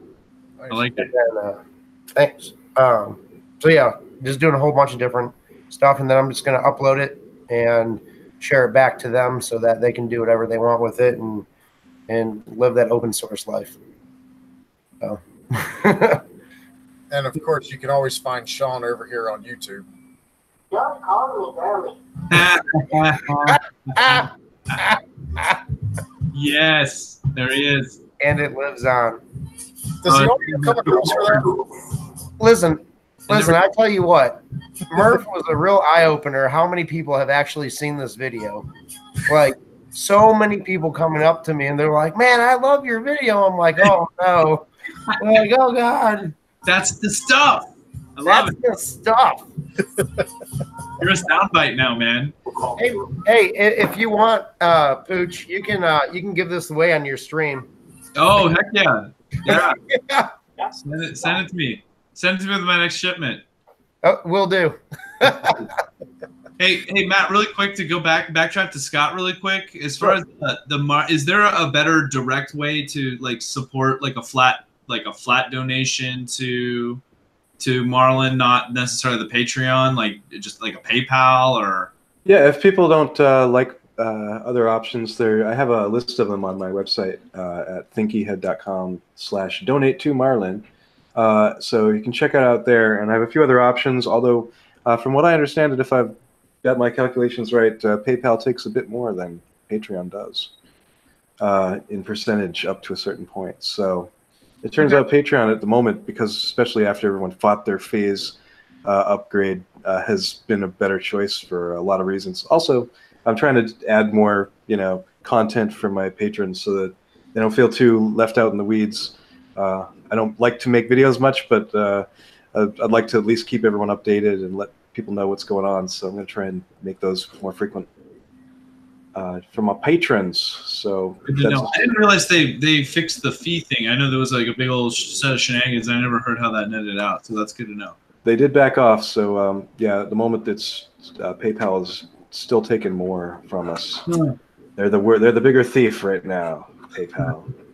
Well, Scott, as far as I'm concerned, you're more than welcome to come on Friday Night Hangouts and plug your stuff anytime you want. Even if you want to just pop in beginning or end of the stream to plug it. As far as I'm concerned, you're more than welcome to. Yeah, I'm happy to come in and help. And always, if you decide to have something about more techie stuff and like questions about how to do certain things that are more geeky, happy to join and help with that. I think we, with Marlin 2.0 very closely around the corner, I think maybe that might be a very good idea to have a follow-up Marlin 2.0 stream. I think you'll need me and Chris to double team that one. Just to be clear, pardon my misinformation, but Marlin 2 is 32-bit only, right? No, it's basically got a little hardware access layer that we've added, and the first one we made was for AVR. So it operates the same as 119. It just has a little extra indirection, but it doesn't affect the actual performance at all. Because it's not like a virtual machine. It's more like it just has little hooks for each different processor. I love abstractions, man. Layer upon layer of abstractions. Yeah, it was the reason we decided to do it that way is so we could preserve all the good stuff that we've been all the work we've done with all the features. It's like, why throw that away and start over when we can build on what we have, and keep it running at the same time, and give people a familiar experience, and sort of, if you install the new version, it doesn't feel like you've completely blown your mind, and it feels the same. We've done our job, So then all the existing hardware then it will continue to be supported as it is, and then you're just adding 32-bit support as you can. Yeah, in fact, it's a big priority for me to be able to still support small boards like Melzi's that only have 128K. And give you a good suite of features, at least basic bed levelings, mesh bed leveling or whatever, even if it's manual. But just so that the people don't feel left out, or they don't feel that like we're leaving behind like the inexpensive, easy to make, easy to buy. I'm sure people have these things left over and they want to build printers with them. I don't want to leave them out in the dark and force them to use 1.0 if if they can use 2.0. So yeah. Okay. It's holding us. We're keeping it because we love people who are like down at that level of grassroots. Don't want to spend a lot.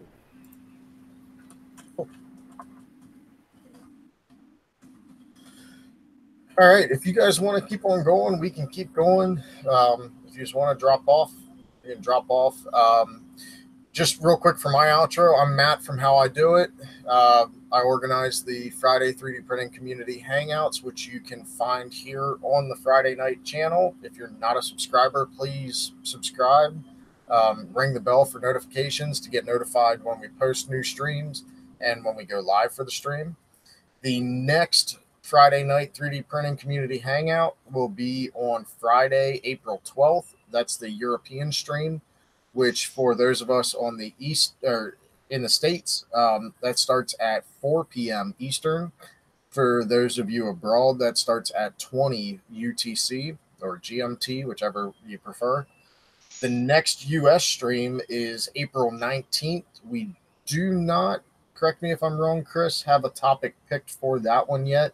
That one I might see if I can get Jason Pruce in to talk about his projects, the multicolor lithopane, and the different things that he's up to. Maybe get a sneak peek of what he's going to be bringing to the next MRRF, or potentially ERRF if he can make it to that. So either that stream or the one on the 17th, I think it might be, in May. May 3rd, we have Jimmy DiResta, famous YouTuber, maker, extraordinaire, so to speak, is coming on. He just got into 3D printing back around October, November with the help of Chuck Hellebuck. So Chuck and Jimmy are both going to come on the stream so we can talk to Jimmy about the outsider's view of bringing 3D printing into an already functioning workshop, doing woodworking, metalworking, and general making, and how he's integrating 3D printing into his shop. So that's going to be the May 3rd one. You'll hear me continue to talk about that one because that's one I've been working on for a while to get set up. And with the help of Chuck and John from You Do It, we've got Jimmy on the books. So we'll have him on as soon as he gets done doing the Making It TV show out in California. So thank you, everybody, for joining us tonight. And like I said, we'll keep the conversation going. If you guys have more you want to talk about, there's plenty that we didn't talk about with MRRF, and there's plenty coming for ERRF as well. So, yeah, I want to show this to Sean. This is the Jesse Peely. Yeah. And that's their mascot. New mascot picked for up the print solid red. Yeah. That's awesome. Wow. That's a nice print. Yeah, it looks pretty good. Martin, that cat looks amazing too. Yeah. No, Really, no really- layer lines, all fluff. It's Yeah, all no laylas here. Yeah, he wants to hang around sometimes. He's like the star of my channel. He wants to be a part of my videos. I always let him be on when he wants to. I love how he's just letting you hold him like that. Yeah, he's just chilling. All right. Well, okay. Good night, everyone. I got to take off. I got a little bit of a chest cold to get over. So thanks for having me, and I will see you all next time. Night, Scott. Good to see you. Bye, Scott. Got you in the calendar, so you'll get notifications for all the upcoming streams. And if you could let Lou and I were talking, he wanted to join the streams too. Can you send him my Twitter account? Because I don't know if him and I exchanged it or not, so I can get him the link to that form to get him added onto it too. Absolutely. Thank you, sir. All right. See you next time. Have a good night. Later, Scott. Yeah, see you. And for those of you watching, I saw Carl posted it in the chat. He just uploaded during the stream a overview of the White Knight belt printer that he brought to MRRF. If you're interested in that, he's got some more video content. He's got a lot of video content coming on that printer, but he just uploaded an overview of it. So Now, as cool as his belt printer is, like, that's okay.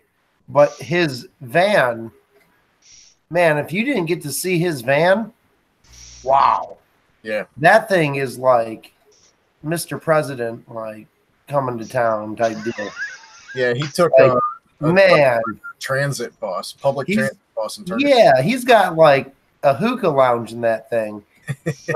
Like, You know what the best part about that is? He worked on the White Knight and the bus side by side. If I he know. do something, he was waiting on parts for the printer or whatever to print, he was out working on the bus. If it was raining or cold, he was in working on the printer, and he did those two side by side coming up to MRRF. It's insane. He was like, hey, you want to come check it out? I'm like, yes, please, after I saw the pictures. And he went in, and it's like, it's even better than the pictures. Did you It's see so that? cool. Did you see that What? sweet logo that he has on the front of it? Yeah, yeah, I saw that. That was sweet. Now he needs to make it. When they pulled into Columbus, someone was like, Sean, a church bus is here. And I'm like, a church bus? I'm like, why is there a church bus here? And he's like, I don't know. A church bus just pulled in. And I walked out, and there's Carl. And I was like, wow, it really is a church bus. Like, The Church of I'm like, Freedom. you need to paint that thing. I had to give him crap. So because that's a public transit bus, one of the concerns was, driving across states with it and potentially getting pulled over for checking license and stuff for public transit. I cut some vinyl decals for him that say not for hire. Oh, yeah. And I got to give Carl crap on the stream because I printed the letters in Star Wars font. I noticed. And he didn't get it. You didn't get it? He didn't get it at first. What? Dummy? I know he's in here. Yeah, he's in here. There he said, I'm gone. But yeah, he had his projects cut out for him for sure over the last couple of months, but he pulled it off. Yeah. Pretty good job. It was all worth it though. He got a lot of hype at Murph this year. He keeps saying, he goes, dude, I never got to leave my stand. I could have told you that before. Welcome to the club. That's what happens, man. You bring cool stuff to Murph, like people are gonna want to talk about it. Yeah. You learned your lesson. Don't bring cool stuff. Yeah. He's had it. His whole goal was to get Joel's attention. He got Joel's attention, and you're gonna get everybody else's attention too. Yeah, he got everyone's attention. That's right. Get everyone's King attention. of the castle. It's your voice by talking too much. Yeah. It happens. It took a couple days for mine to come back. I sounded terrible, man. Mine still hasn't come back. I'm still real raspy. Kind of liking it though. I got a little, more baritone than normal or whatever. Yeah, so you're talking 12 hours straight on Saturday and like most of Sunday. That's rough. Yeah, it was nonstop. This guy didn't even go to bed, man. Like we were roommates, and like he like 5 a.m, sleep for an hour, and then we'd be like off to the show. I'm like, I don't even know how you operate. So I didn't even tell you this. I heard from Ron Saturday night. We were partying in the hotel lobby. He was telling us about, I guess, Saturday morning, like 5 a.m. He said he was sleeping, and he heard this rustling around in his room. And he woke up to realize it was you coming to get your stuff. I guess with Pooch that night. Well, I hate to admit it, but I couldn't find our room. I was trying to get it. I was using the key card, and I was trying to get in, and I was like, man, this door's not opening. And I'm like really like jiggling the door. And I was like, screw it. And I wake up and I go and I'm like, wait a minute. Last night I was in the wrong room. That wasn't our room. Yeah, so I had a good time. Okay, I was worried about you when you didn't come home. I know. Wifey Poop texted me. I was like, are you safe? Are you okay? You didn't come to bed last night. I didn't know what happened to you, man. I didn't on you. No, I appreciate it. I really do. That was a good time. The bad thing is you don't get. I didn't get reception anywhere. My phone was dead to the world. Yeah. That could be a good thing sometimes. Yeah, well, except for you on Sunday. You see, the problem is the Amish. They can't build cell towers out of wood that are really any taller than like maybe 10 feet. So the reception's terrible everywhere.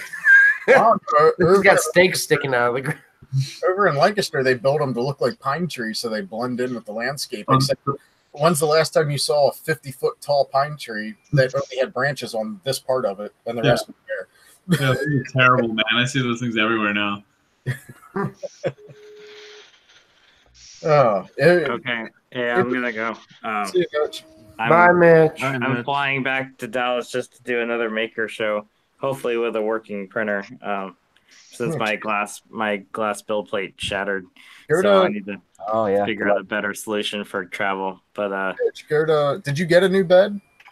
I had Steve. He's sending me another one, and he's making me custom carbon fiber arms for it. The printer, so that thing's gonna be even better. That's awesome. If you don't get your parts before your maker fair that you're going to, go to Lowe's or Home Depot or one of them, get yourself a cheap glass cutter, something round. I might actually do that. Cut a piece of bed. I might actually just take a piece of cardboard and put like card paper on there and strap a pin to the head and maybe just do a plotter design. But I doubt I'm gonna get to that in time. But it would be kind of fun to actually have like a 2D printer on my back that's like overkill. Yeah. Yeah. But yeah, definitely by at least by Barry and Maker Faire and or ERRF, I'll have a much more secure way of traveling with it than a cardboard box and Southwest Airlines. So that was terrible. But anyway, I'm gonna go.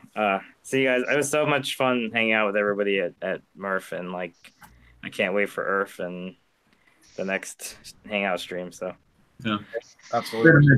I gotta jump Peace off. out, Mitch. Yeah, I'll see you. See you at ERRF, Mitch. Yeah, see ya. I'm leaving too. Sleep. Oh, now Pooch is Bye, leaving. Pooch. I gotta go. Sorry. Bye, Later. Pooch. Miss you, buddy. Hey, man. Bye, Chris. Yeah, I'm gonna head out as well. It's almost 5 a.m. for me, and I'm getting drowsy. So yeah, it was awesome to see you all at MRRF. It was amazing to see people coming to my booth and saying they were seeing my videos and seeing my landscapes and all that, and meeting all of you guys. It was awesome. So for tonight, see you later. See you, Martin. Hey, Martin. See you, Martin. Yeah, bye. Do you guys want to keep going, or do you want to end it here as well? I'm going to bed. All right. Hi, Chris. I'm about to get off myself. With that said, everybody, we'll Good night, see Mike. you guys Good night, Sean. on April 12th for the EU stream, or else we'll see you back here on the 19th for the US stream. And be sure, if you can make it to ERRF or MRRF, try to do whatever you can to get to one of these events. They are the place to be at. If you're into 3D printing and you're into the community, it's the place to be. And all you got to do is find one of us and say, hey, I'm so-and-so from the chat. And you're in. Even if you don't say you're from the chat, you're in. But that'll tell us who you are. And it's like we're all family. So we'll see everybody on the next Friday night 3D printing community hangout. And if you haven't already, tomorrow morning I'll have the links in for all the panelists to go subscribe, follow, like, share, support on Patreon, whatever the case may be. We appreciate everybody's support. So thank you, everybody, and have a good night. Thanks a lot. Thanks, Matt. Good night, everybody. Good night. Wait. Hang on. The other button. The other button. How do I do that? Oh, what's happening?